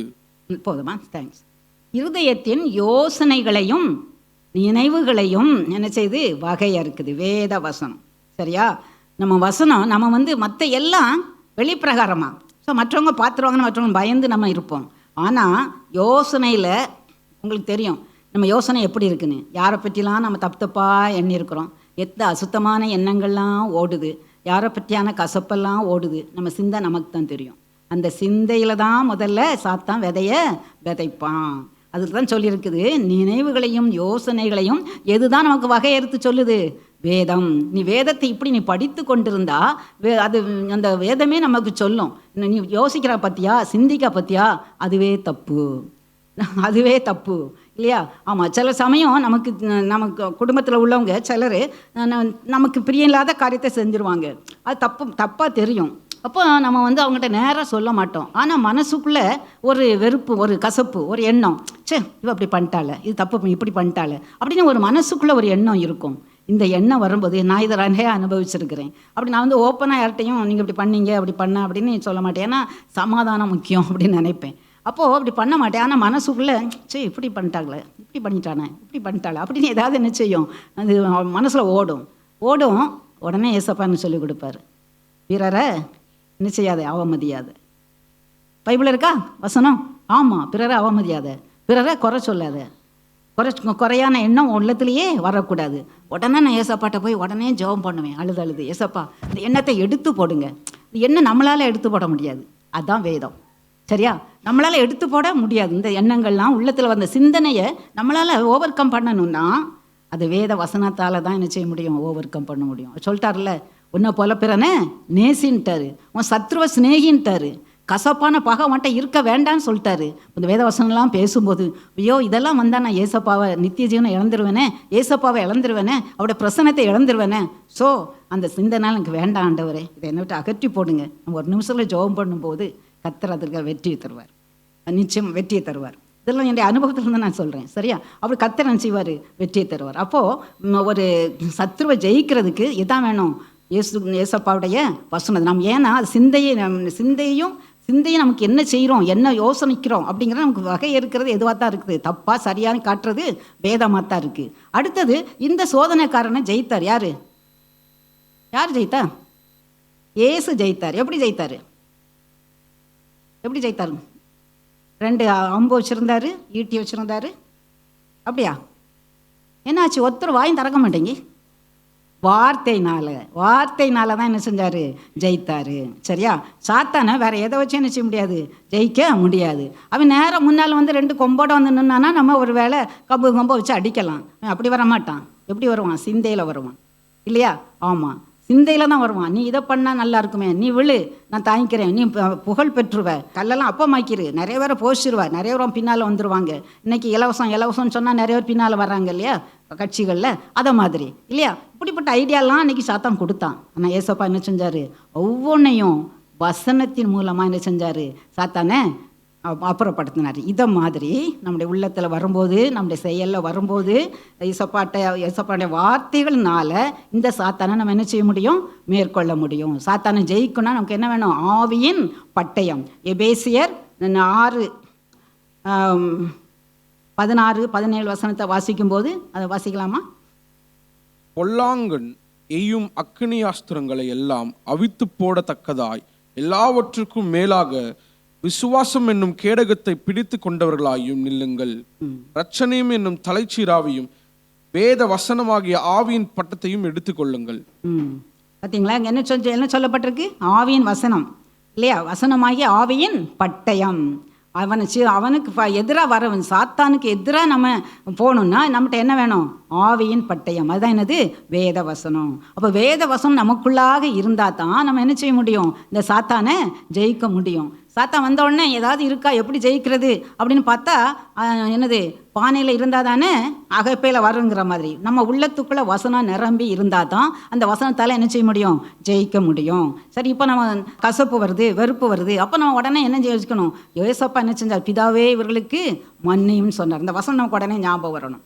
அப்படி ஞாபகம் வந்தால் நம்மளால் என்ன செய்ய முடியும்? நமக்கு எதிராக இருக்கிறவங்கள மன்னிக்க முடியும். கசப்பு நம்மளை விட்டு போயிடும். இப்படி தான் சாத்தானை ஜெயிக்கிறதுக்கான வழி. வசனம் இதுதான். சரியா? இப்படி வசனத்தை வைத்து நம்ம என்ன செய்யணும்? சாத்தானை ஜெயிக்கணும். சாத்தானை ஜெயிப்பதற்கு வசனம் நமக்கு மிக அவசியம். நம்ம சாத்தான் நம்மளை கவுத்துறதுக்கு பார்க்குறோம், நம்மளோ பரிசுத்தம் அடையணும். பரிசுத்தம் அடைகிறதுக்கு இன்றைக்கு கூட நம்ம 3 வழி பார்த்தோம். யோவான் 17:17 இயேசுவே சொல்கிறாரு, வசனமே சத்தியம், சத்தியம் உங்களை பரிசுத்தப்படுத்தும். உன்னுடைய சத்தியத்தினாலே அவர்களை பரிசுத்தமாக்கும். உன்னுடைய வசனமே சத்தியம். இது வேதம் என்னது? சத்தியம், உண்மை. இது நம்மளை என்ன செய்யும்? படிக்க நம்மளை என்ன செய்யும்? பரிசுத்தமாக்கும். இயேசுவின் ரத்தம் நம்மளை என்ன செய்யும்? பரிசுத்தப்படுத்தும். பரிசுத்தனுடைய அபிஷேகம் நம்மளை என்ன செய்யும்? பரிசுத்தப்படுத்தும். வசனம் பரிசுத்தப்படுத்தும். அதனால் இப்போ நம்ம வசனத்துக்கு முக்கியத்துவம் கொடுக்குறோம். வசனத்தை நீ அதிகமாக படிக்க அது ஒன்று என்ன செய்யுது? பரிசுத்தப்படுத்தும். சரி, இந்த மாதிரி மாத்திரம் இல்லை, நம்முடைய வாழ்க்கையில் சாத்தான் இன்னும் பல சோதனைகளை கொடுப்பான். என்ன கொண்டு வருவான்? கஷ்டத்தை கொண்டு வருவான், துன்பத்தை கொண்டு வருவான். உடனே நம்ம நினைப்போம், சிச்சோ நான் இவ்வளவு தூரத்துக்கு சர்ச்சுக்கு போகிறேன், ஜெபம் பண்ணுறேன், பைபிள் படிக்கிறேன், ஆனால் எனக்கு ஏன் இந்த கஷ்டம் அப்படின்னு என்ன இனிமேல் நான் பைபிள் படிக்கலைன்னு நம்ம உட்காந்துடுறோம். இதை இப்படி பண்ண வைக்க தான் ஜெபம் பண்ண மாட்டேன். அவங்க இப்படி பேசிட்டாங்களே என்ன, அந்த எண்ணமே நம்மகிட்ட நின்றுட்டு நம்ம போய் முட்டு போட்டாலும் அந்த எண்ணம் தான் வரும். யாராவது ஒருத்தர் நமக்கு தீப்பை செஞ்சுட்டாங்கன்னு வச்சுங்க, ஏதாவது ஒரு ஃபெயிலியர் ஆயிட்டுன்னு வச்சுக்கோங்க, அப்போ நம்ம முட்டு போட்டால் கூட அவங்கள பற்றி இப்படி சொல்லிட்டாங்களே, அப்படி பண்ணிட்டாங்களே, இந்த எண்ணம் வரும். இந்த எண்ணம் வராமல் அந்த எண்ணத்தோடு நம்ம ஜெபம் பண்ணோன்னா என்ன செய்ய முடியாது? ஜெபிக்க முடியாது. கர்த்தர் வரமாட்டார், சத்தத்தை கேட்க மாட்டார், பேச மாட்டார். சரியா? அப்போது இப்படிப்பட்ட போராட்டங்கள்லாம் நம்மளை விட்டு எடுத்து போடணும். அப்போ நம்ம யோசிக்கணும், துன்பம் கஷ்டம்லாம் வந்தால் நம்ம அங்கே நல்ல வாக்குத்தத்தம் இருக்குது. என்ன சொல்லியிருக்கிறாரு? கஷ்டம்லாம் வரும்போது கர்த்தர் வாக்குத்தத்தம் கொடுத்துருக்கிறாரு. எத்தனையோ வாக்குத்தத்தம் நம்முடைய வேதத்தில் காணப்படுது. சங்கீதம் இவர் சொல்கிறாரு, தாவீது சொல்கிறாரு, சங்கீதம் 119:92 உமது வேதம் என் மனமகிழ்ச்சியா இராதிருந்தால் என் துக்கத்தில் அழிந்து போயிருப்பேன். ஆமாம், தாவீது ராஜாவுக்கு துக்கம், அவர் ராஜா தான், ஆனால் அவருக்கு நிறைய போராட்டங்கள் இருந்துச்சு. அவர் சொல்கிறாரு, வேதம் தான் எனக்கு மன மகிழ்ச்சி, நான் இரவும் பகலும் அதே தான் இந்த பகல் முழுவதும் அந்த தியானம்னு சொன்னார் இல்லையா, நாள் முழுவதும். இப்போ பாருங்கள், அவர் என்ன சொல்கிறாரு? வேதம் மாத்திரம் எனக்கு மன மகிழ்ச்சியாக இல்லாட்டா நான் என்ன செஞ்சுருப்பேன்? துக்கத்திலே அமிழ்ந்து போயிருந்துப்பேன். ஆமாம், நான்லாம் கூட அப்படி தான். எனக்கு கூட என்னுடைய கணவரை நான் இழந்தப்போ எனக்கு ரொம்ப துக்கம்தான், கஷ்டம்தான், பிரச்சனை, அப்போது வேதனை தான். அப்போது பைபிள்லாம் படிக்க முடியாது, ஜெபிக்க முடியாது, அப்படியே நினைவு வந்துகிட்டே இருக்கும் இல்லையா? அப்போது ஜஸ்ட்டு நான் செஞ்சது பைபிள் அப்படியே புரட்டினா அதில் அண்டர்லைன் பண்ணி வாக்கு தத்தங்களெல்லாம் அண்டர்லைன் பண்ணி வச்சுருப்பேன். அந்த வார்த்தை அப்படியே கண்ணில் பட்டு அதை வாசிக்க கூட மாட்டேன். பட் அது எப்படியும் எனக்குள்ளே ஆயிரும். அந்த வார்த்தை எந்தராதனால என்ன ஆகும்? ஒரு ஆறுதல் உள்ளத்தில் வரும், ஒரு சமாதானம் உள்ளத்தில் வரும். அதே மாதிரி நீங்கள் எந்த துன்பம் பாருங்களேன், எங்கேயாவது நீங்கள் ஒரு ஸ்கூல் டீச்சர் வந்து உங்களை ரொம்ப ஏசிட்டாங்க, உங்கள் மேனேஜர் ஏசிட்டாங்க, ரொம்ப இதாகிடுச்சு, ரொம்ப சோர்ந்துட்டீங்க, சோர்வோடு போய் இருக்கீங்கன்னு வச்சுக்கோங்களேன். அப்போ நீங்கள் அந்த வேத வசனங்களை, நான் உனக்கு துணை நிற்கிறேன், திகையாதே, கலங்காதே, நான் உன் தேவன், அந்த வசனம் உங்களுக்குள்ளே வரும்போது நமக்கு அந்த சோர்வு போயிடும். அப்படி துன்பத்தை நம்ம ஓவர் கம் பண்ணுறதுக்கு எது முக்கியமானது? வேதம்தான். வேறு எங்கே போனாலும் நமக்கு என்ன கிடைக்காது? ஆறுதல் கிடைக்காது, சமாதானம் கிடைக்காது. எது மட்டும்தான் நமக்கு ஆறுதல் கொடுக்கும்? வேத வசனம்தான் சமாதானத்தை கொடுக்கும். அடுத்தது நீங்கள் நினைக்கலாம், ஐயோ நான் ரொம்ப குறைபட்டு போயிட்டேனே, எனக்கு ரொம்ப வறுமையாக இருக்குதே, இது கஷ்டமாக இருக்குதே. அப்போ சொல்கிறாரு, தேவனுடைய ஐஸ்வர்யத்தின்படி தன்னுடைய மகிமையிலே நம் குறைவுகள் எல்லாவற்றையும் நிறைவாக்குவார். ஏசப்பா சொல்லிட்டாரு, குறைவை நிறைவாக்குன்னு சொல்லிட்டாரு. என் குறைவை அவர் நிறைவாக்குவார். ஏன்னா அவர் லேஸ்பட்ட ஆள் இல்லை. அவர் யார்? வானத்தையும் பூமியும் படைத்தவர், வெள்ளையும் பொண்ணும் என்னுடையது என்று சொன்னவர். எல்லாம் அவருக்கு சொந்தம். அவர் என் குறைவெல்லாம் நிச்சயவார், நிறைவாக்குவார். நீ காலையில் பாஸ்டர் சொன்ன மாதிரி விசுவாசம், அது அவரை நம்பணும். அந்த வாக்கு தத்தத்தை நம்ம நம்பும்போது, இப்போ நான் வந்து தள்ளுமுழல் குணமான இந்த வாக்கு தத்தத்தை நம்பும்போது அதில் ஜீவன் வருது. இந்த வாக்கு தத்தத்தை நீங்கள் நம்பும்போது உங்கள் வாழ்க்கையில் ஒவ்வொரு பிரச்சனைக்கும் விடுதலை கிடைக்குது. வியாதியா அது இயேசுவின் தள்ளுமுழால் குணமானு சொல்லுங்கள். குறைகளை நிறைவாக்குறார். கடனா, நீ கடன் வாங்காதிருப்பாய், நீ கடன் கொடுப்பாய்ன்னு சொல்லியிருக்கிறாரு. நீங்கள் சொல்லியிருக்கீங்களப்பா, நான் கடன் வாங்க மாட்டேன், என்ன பிரச்சனை கடன் வாங்க மாட்டேன். நீங்கள் அதை அப்படி கட்டிட்டு இருங்க, கர்த்தர் அந்த தேவையை சந்திப்பார். கடன் வாங்க மாட்டான்னு சொல்லிட்டீங்க, நான் கடன் வாங்க. அதே மாதிரி கவலைப்படாதன்னு சொல்லிட்டாரு, நான் கவலைப்பட மாட்டேன். எப்படி கவலைப்படாமல் இருக்கிறது? அவர் சொல்லிக்கிறாரு, பயப்படாது, கலங்காதே, இல்லையா, நான் உன்னோட இருக்கேன்னு சொல்லிக்கிறாரு. கவலைப்படாத. கவலைப்படனாலும் ஏன் சரீரத்தை ஆழத்தோட ஒரு மளவு தான் கூட்டுவான். கவலைப்பட்டால் பாருங்கள் ஜெபிக்கவே முடியாது. கவலை விசுவாசத்துக்கு முதல் எதிரி. அதனால் நம்ம கவலைப்பட்டுன்னு வச்சுக்க, அவருடைய சமூகத்தையே நம்ம பார்க்க முடியாது. கவலை வந்தால் கூட அவர்கிட்ட போயிடணும், கண்ணீரை அவர்கிட்ட விட்டுறணும். ஏசப்பா, இது எனக்கு கவலையாக இருக்குது, இது எனக்கு கஷ்டமாக இருக்குது மனசுக்கு, நான் என்ன பண்ணுறது? நீங்கள் தான் சொல்லியிருக்கீங்க, வருத்தப்பட்டு பாரசுமக்கள் இடத்துல வாங்க, நான் இளைப்பதில் தருவேன். நான் அடிக்கடி இதை சொல்லுவேன். ஒருவேளை பிரஜாதியான மக்களுக்கு மட்டும் இல்லை, நமக்கே சில பிரச்சனைகள் நெருக்கிட்டு இருக்கும். போய் அப்படியே சொல்லுவேன், சொன்னீங்களே ஏசப்பா, வருத்தப்பட்டு பாரம் சுமக்கிறவங்களே இடத்துல வாங்க, நான் இளைப்பாத தருவேன்னு உங்கள்கிட்ட வந்திருக்கேன், நீங்கள் இளைப்பாதல் தாங்க. ஆச்சரியமாக இருக்கும். அந்த பிரச்சனை அப்படியே உடனே அது வந்து அப்படி வெடிக்கிற மாதிரி இருக்கும். அப்படி ஏசப்பாட்ட அப்படி நம்ம கேட்கும்போது அருமையாக அடுத்த நிமிஷம் பார்த்தீங்கன்னா ஒன்றுமே நடக்காத மாதிரி ஆயிரும். இதை நான் அனுபவிக்கிறேன், அதுதான் நான் சொல்கிறேன். சரியா? ஆக பாருங்கள், கர்த்தர் அப்படி நமக்கு அப்படியே வாசனத்தை நம்ம பிடித்து கொண்டு ஒவ்வொரு காட்டிலும் வந்து ஒவ்வொரு காரியத்தில் நம்ம போகும்போது துன்பத்தில் விடுதலை, கஷ்டத்தில் கண்ணீரில் விடுதலை, கவலையில் ஆறுதல் கொடுக்குற வசனம். சரியா? வாக்கு தத்தங்கள் நம்மளை சுகவீனத்துக்கு சுகத்தை கொடுக்கு, குறைவை நிறைவாக்குது. ஞானத்தில் குறைவா சொல்லியிருக்கிறாரு. ஒரு ஞானத்தில் குறைவுள்ளவனாக இருந்தால் சம்பூரணமாக கொடுக்கிறவர். ஒருவரையும் கடிந்து கொள்ளாத தேவனிடத்தில் கேட்க கடவுள், அப்பொழுது அவனுக்கு கொடுக்கப்படும். சரியா? அதை சொல்லுங்க. ஞானத்தில் குறைவா? ஏசப்பா, எனக்கு கணக்கே வரமாட்டேங்குது, எனக்கு இங்கிலீஷே வரமாட்டேங்குது, இது புரிய மாட்டேங்குது, நீங்கள் சொல்லியிருக்கீங்கல்ல, கேட்க சொல்லியிருக்கீங்கல்ல, நான் கேட்குறேன், என்னை தாங்க. நீங்கள் சம்பூர்ணமாக கொடுக்குறவங்க கொடுங்க, நீங்கள் கேளுங்க, அவர் தருவார், நிச்சயமாக தருவார். சரியா? படிக்கிறதுக்குனாலும் சரி, உங்கள் ப்ராஜெக்டை செய்கிறதுக்குனாலும் சரி, பிஸ்னஸை செய்கிறதுக்குனாலும் சரி, எதுக்குனாலும் கர்த்தர் என்ன செய்கிறாரு?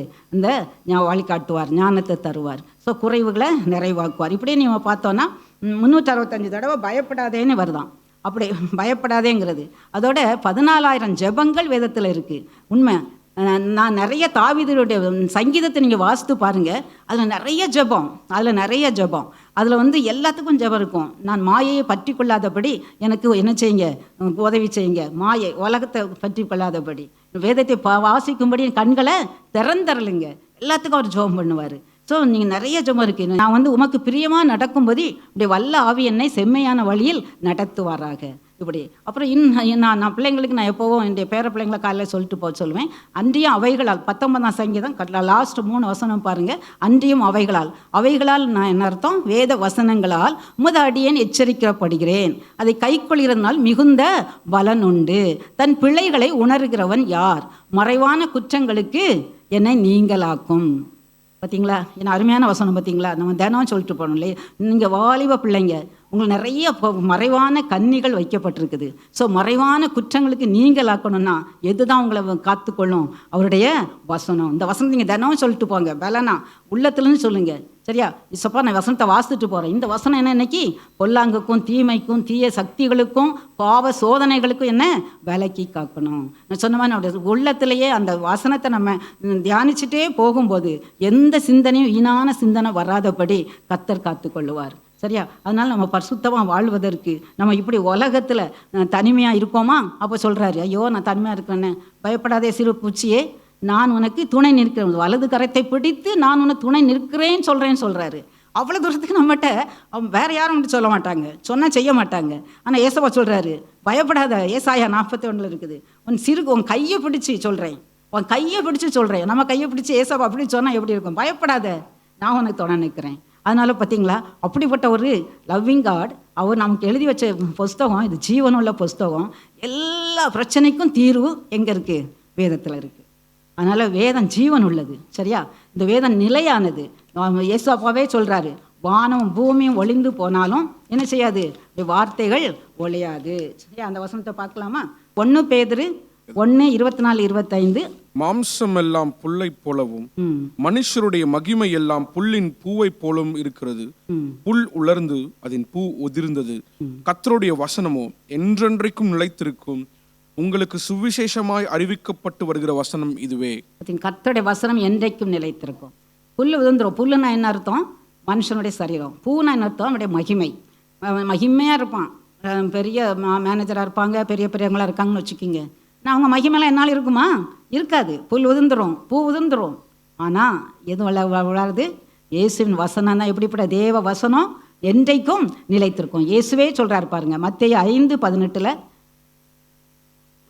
நியாயப்பிரமாணத்தில் உள்ளதெல்லாம் எல்லாம் நிறைவேறும் அளவும் அதில் ஒரு சிறு எழுத்தாகிலும் ஒரு எழுத்தின் உறுப்பாகிலும் ஒழிந்து போகாது என்று மெய்யாகவே உங்களுக்கு சொல்லுகிறேன். மத்தேயு 24:35. வானமும் பூமியும் ஒழிந்து போகும், என் வார்த்தைகளோ ஒழிந்து போவதில்லை. பார்த்தீங்களா? வானம் பூமி ஒரு நாள் ஒளிந்து தான் போகும். அதுக்கு முன்னால் பார்த்தோம், பேதுரு சொன்னது மனுஷனும் மனுஷ மகிமையும் ஒளிந்து தான் போகும். ஆனால் எது தான் நிலையாக நிற்கும்? தேவனுடைய வசனம். ஏன்னா அது ஜீவன் உள்ளது. அதனால் அது என்னைக்கும் என்றைக்கும் நிலைத்திருக்கும். ஆனால் அந்த வசனத்தின் மேலே நம்ம ஃபவுண்டேஷன் போடும்போது அந்த நம்மளோட வாழ்க்கையை என்ன செஞ்சுருக்கோம்? நிலைத்திருக்கும். நம்ம நித்திய ஜீவனை நம்ம பெற்றுக்கொள்ள அது என்னவாக இருக்கும்? உதவியாக இருக்கும். இப்போ உங்களுக்கு எல்லாருக்கும் இந்த வசனம்லாம் இப்போ புரியுதா? நமக்கு எப்படி என்ன வேணும்? வசனம் வேணும். வேணுமா? எத்தனை பேருக்கு வேணும்? ஏன் வேணும்? அது ஜீவன் உள்ளதாக இருக்குது. நம்மளை எல்லா பிரச்சனைலேருந்து காப்பாற்றுது. எங்கே போகணும், என்ன செய்யணும் இல்லையா? வழிகாட்டியாக இருக்குது. ஜீவனாக இருக்குது இல்லையா? சத்ருவுக்கு ஜெயிக்க கொடுக்குது. ஜெயிக்க நமக்கு பலன் தருது. ஆத்மாவில் வளர நமக்கு பலன் கொடுக்குது. அதனால் இந்த வசனம் நமக்கு என்ன செய்யணும்? கட்டாயமா வேணும். வேணுமா வேண்டாமா? வேணும்ல. ஆனால் பாருங்கள், ஆமோஸ் பாருங்கள், ஆமோஸ் 8:11 கடைசி பகுதி. ஆகார குறைவினால் உண்டாகிய பஞ்சம் அல்ல, ஜலக்குறைவினால் உண்டாகிய தாகமும் அல்ல, கர்த்தருடைய வசனம் கேட்க கிடைக்காத பஞ்சத்தை அனுப்புவேன் என்று கர்த்தராகிய ஆண்டவர் சொல்லுகிறார். ஸோ இவர்கள்லாம் ரொம்ப சமீபத்தில் இருக்குது. ஒருவேளை எங்கள் காலெல்லாம் போயிடக்கூடும். பட் யங்ஸ்டர்ஸ், வாலிப பிள்ளைங்க, இன்னைக்கு விழிப்படைங்க. சீனாவில் என்ன செய்கிறாங்க தெரியுமா? அண்டர் கிரவுண்டில் தான் சர்வீஸ் நடத்துகிறாங்க. அந்த சர்வீஸில் அவங்க பைபிள் வச்சுருக்க முடியாது. அதனால் எனக்கு ரொம்ப ஆச்சரியமாக இருந்துச்சு. அதில் கூட ஒவ்வொருத்தரும் ஒருத்தர் ஒரு சாப்டர் சொல்லுவாங்களாம். இப்போ லூக்கா 1ஆம் அதிகாரம் ஒருத்தர் சொல்லுவாங்களாம், அடுத்தவங்க 2ஆம் அதிகாரம் சொல்லுவாங்களாம், அடுத்தவங்க 3ஆம் அதிகாரம் சொல்லுவாங்களாம். எப்படி இருக்குது பார்த்தீங்களா? அவங்க எவ்வளோ தூரத்துக்கு வேதத்தை படித்து வச்சுருக்காங்க மனசில். அதனால் பைபிள் இல்லாட்டாலும் அவங்க சர்வீஸ் நடத்துகிறாங்க. பைபிளை வாசிக்க, பைபிள் வசனங்கள். இதை நம்ம எப்போ இது அப்போ எதனால் இது நம்ம என்ன சொன்னோம்? இருதயத்தில் வசனம் நம்ம பைபிளில் இருக்குது.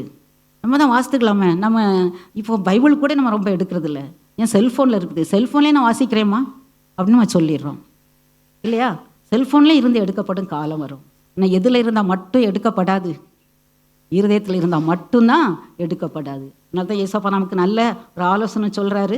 சங்கீதம் 119:11, நான் உமக்கு விரோதமாய் பாவம் செய்யாதபடிக்கு உமது வாக்கை என் இருதயத்தில் வைத்து வைத்தேன். பார்த்தீங்களா? இருதயத்தில் வைத்து வைத்தேன். உபாகமம் 6:6, இன்று நான் உனக்கு கட்டளையிடுகிற இந்த வார்த்தைகளை உன் இருதயத்தில் இருக்க கடவுது. பார்த்தீங்களா? எங்கே இருந்தால் மட்டும்தான், இருதயத்தில் இருந்தால் மட்டும்தான். இப்போ எவ்வளவு தூரத்துக்கு நம்ம வேதத்தை படித்து உள்ளத்தில் வைக்கணும். சீரியஸ்னஸ் தெரியுதா? இது வரைக்கும் நீங்கள் ஒருவேளை அம்மாவுக்கு பயந்து ஒரு 2 வசனம் வாசித்திருக்கலாம், ஒரு அதிகாரம் வாசித்திருக்கலாம், இல்லைன்னா 5 அதிகாரம் வாசிக்கணுங்கிறதுக்காக நீங்கள் வாசித்திருக்கலாம். இன்றைக்கி சிந்தித்து பாருங்கள், இப்படி ஒரு காலம் வெகு சீக்கிரத்தில் வரப்போகுது. ஆனால் இவ்வளோ ப்ரெஷியஸான வார்த்தைகள் நம்ம பார்த்தோம். அதான் ஜீவன் கொடுக்குது, அதான் ஆத்மாவை காக்குது. எதிரியை ஜெயிக்கிறதுக்கு நமக்கு கொடுக்கறது வசனம் தான். பேதையை ஞானியாக்குறது வசனம் தான். நம்ம ஆத்மா வளர செய்கிறது இந்த வசனம் தான். அப்போது இவைகளெல்லாம் நம்ம லேசாக அவ்வளோ நாள் எடுத்துட்டோம், வெறுமனே வாசித்துட்டு போயிட்டோம். இந்த வாசத்தின் கடைசியில் வந்திருக்கோம். ஒரு புதிய தீர்மானம் எடுப்போம். நான் என்ன செய்வேன், என்ன செய்ய போகிறீங்க? நீங்கள் ஒவ்வொருத்தரும் உங்கள் மனசில் தீர்மானம் பண்ணுங்க. இது வரைக்கும் நான் வாசித்த மாதிரி நான் நம்ம வாசிக்க போகிறது இல்லைப்பா, நான் டீப்பாக வாசிப்பேன். எவ்வளவு மனசில் நான் பதிய வைக்க முடியுமோ, எவ்வளவு மனப்பாடம் பண்ண முடியுமோ அவ்வளவு நான் மனப்பாடம் பண்ணுவேன். தீர்மானம் எடுப்பீங்களா? இது வரைக்கும் நீங்கள் யோசித்து பாருங்கள், எவ்வளோ பைபிள் வாசித்திருக்கீங்க, பைபிள் வாசிக்கிறதுக்கு எவ்வளோ டைம் கொடுத்துருக்கீங்க, பைபிளை தியானம் பண்ணுறதுக்கு எவ்வளோ டைம் கொடுத்துருக்கீங்க. சும்மா வெறும் நுனிப்போல் போன 1000 மாதிரி இப்படியே வாசித்துட்டு போனால் அதனால் ஒரு பிரயோஜனமும் இல்லை. அது உட்காந்து ஆராயணும். இந்த வசனம் கர்த்தர் என்ன பேசுகிறாரு, என்ன செய்ய சொல்கிறாரு, நீங்கள் அவருடைய வல்லமை என்ன, அவருடைய மகிமை என்ன, இதில் எப்படி பாதுகாப்பு என்ன கொடுக்குறாரு, எப்படி ஆசீர்வாதம் கொடுக்குறாரு.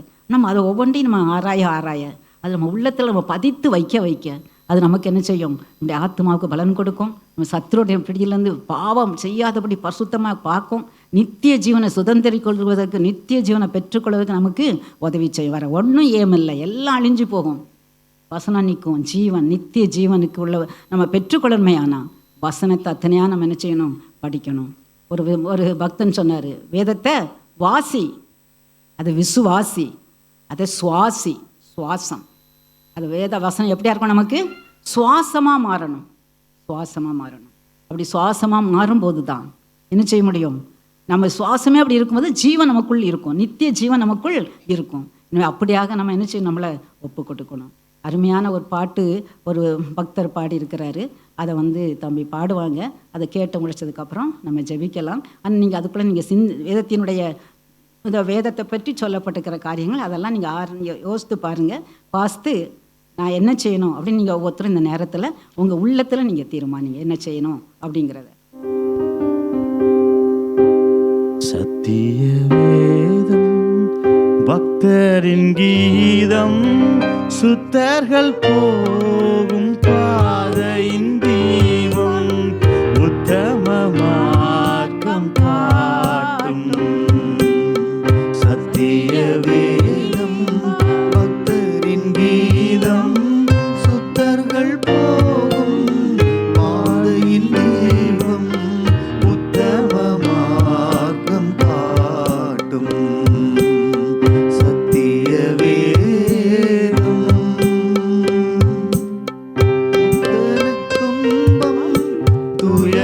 வந்தும் பக்தரை தேற்றிடும் ஔஷதம், எத்தனை துன்பம் துயரம் வந்தும் பக்தரை தேற்றிடும் ஔஷதம், சத்திய வேதம்.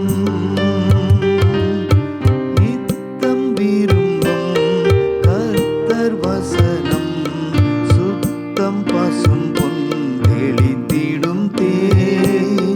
நித்தம் விரும்பும் கர்த்தர் வசனம், சுத்தம் பசும் பொன் தெளிந்திடும் தேன்.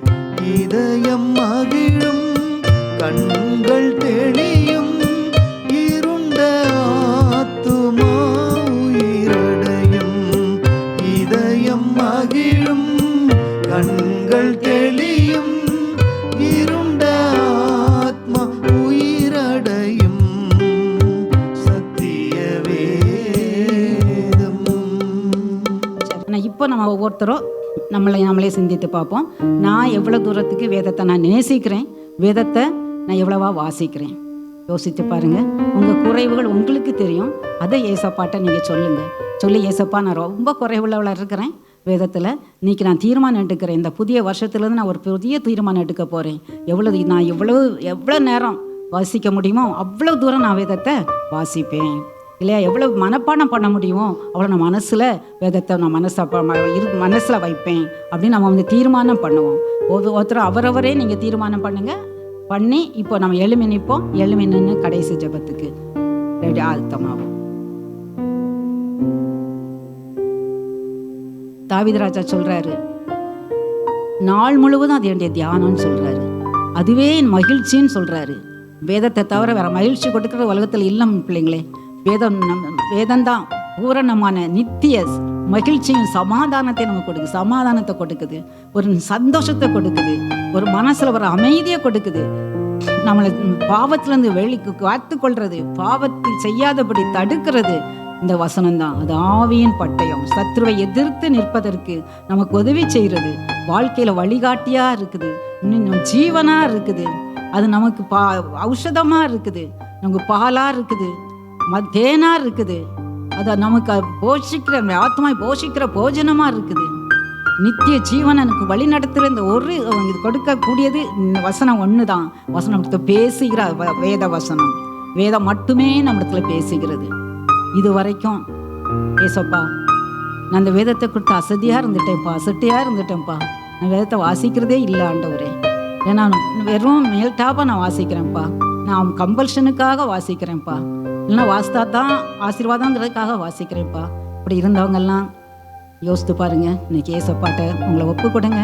ஏசப்பா, உங்கள் வார்த்தை எவ்வளவு நித்தியமானது, எவ்வளவு ஜீவனானது ஆண்டவரே, எவ்வளவு ஆசீர்வாதமானது ஆண்டவரே. தகப்பனே, இந்த வசனத்தை நான் படித்து கொள்ள உள்ளத்தில் பதித்து கொள்ள எனக்கு நீங்கள் உதவி செய்யுங்கப்பா. கேட்கீங்களா? அன்பினே சுவே அப்பா, அவனுடைய பிள்ளைகளுடைய உள்ளத்தை நீங்கள் பார்க்குறீங்க. உடைய வேத வசனத்தை எங்கள் கையில் கொடுத்துருக்கீங்களே. எவ்வளவோ பேர் எவ்வளவோ கஷ்டப்பட்டு பாடுபட்டு இந்த வேத வசனத்தை உண்டாக்கி ஆண்டவரை தொகுத்து எடுத்து எங்கள் கையில் இன்னைக்கு ஃப்ரீயாக கிடச்சிருக்குப்பா. இந்த வேத வசனத்தை நீங்கள் கையில் கொடுத்தீங்களே, உமக்கு ஸ்தோத்திரம், கொடானு கொடி ஸ்தோத்திரம்ப்பா. இந்த விலை மதிக்க முடியாத இந்த பொக்கிஷத்தை நான் இதுவரைக்கும் உணராமல் இருந்துட்டேன்ப்பா. நீங்கள் மன்னிங்க இசப்பா. இதுவரைக்கும் நான் அசதியாக இருந்த காரியங்களை நீங்கள் எனக்கு மன்னித்து ஆண்டவரே, இனிமேல் இந்த வசனத்தின் மீது நான் நாட்டம் கொள்ள, அந்த சிறு பிள்ளை எவ்வளவு பால் மேலே வாஞ்சியா இருக்குமோ அப்படி எனக்கு அந்த வேதத்தின் மீது ஒரு தாகத்தை தாங்கப்பா, ஒரு பசியை தாங்கப்பா. தகப்பனே, இதை நான் உறுதியாக பற்றிக்கொள்ள எனக்கு கிருபை தாங்க, இதயத்தில் பதித்து கொள்ள கிருபை தாங்க. வருங்காலத்தினுடைய காரியங்கள் இங்கே சொன்னீங்க ஏசப்பா. தகப்பனே, ஒரு நாள் தண்ணி பஞ்சம் இல்லை, ஆகார பஞ்சம் இல்லை, வசனம் கிடைக்காத பஞ்சம் வரும்னு சொல்லியிருக்கீங்க. அதற்கு முன்னதாக நான் சேமித்து வைக்கணும் ஆண்டவரே. நான் அந்த வசனங்களை சேமித்து வைத்துக் கொள்ளணும்ப்பா. இந்த இருதயத்தில் சேமித்து வைத்துக் கொள்ளணுமே அப்பா. இந்த பிள்ளைகளை நீங்கள் ஆசீர்வதிங்கப்பா. ஒவ்வொருவருக்கும் வேதத்தின் மீது வாஞ்சியை தாங்க, விருப்பத்தை தாங்க ஆண்டவரே. உள்ளத்தில் சேர்த்து வைக்கத்தக்கதாக, சேமித்து வைக்கத்தக்கதாக, அதன் மூலமாக பெரிய ஆசீர்வாதத்தை சுதந்தரித்துக் கொள்ள, நித்திய ஜீவனை சுதந்தரித்துக் கொள்ள, சத்ரு எல்லாவற்றையும் வெற்றி பெற கர்த்தாவே உமக்கென்று ஆண்டவரே வாழத்தக்கதாக, ஆண்டவரே பரிசுத்தமாக வாழத்தக்கதாக, பலப்படுத்தத்தக்கதாக கர்த்தாவே இந்த வேத வசனத்தை உறுதியாக பற்றி கொள்ள பிள்ளைகள் கிருபை தருவீராக நாங்கள் ஜெபிக்கிறோம். அப்படியே செய்வதற்காக நன்றி அப்பா, நன்றி. துதி கன மகிமை உமக்கே செலுத்துகிறோம். இயேசுவின் மூலமே ஜெபிக்கிறோம் பிதாவே. ஆமேன், ஆமேன்.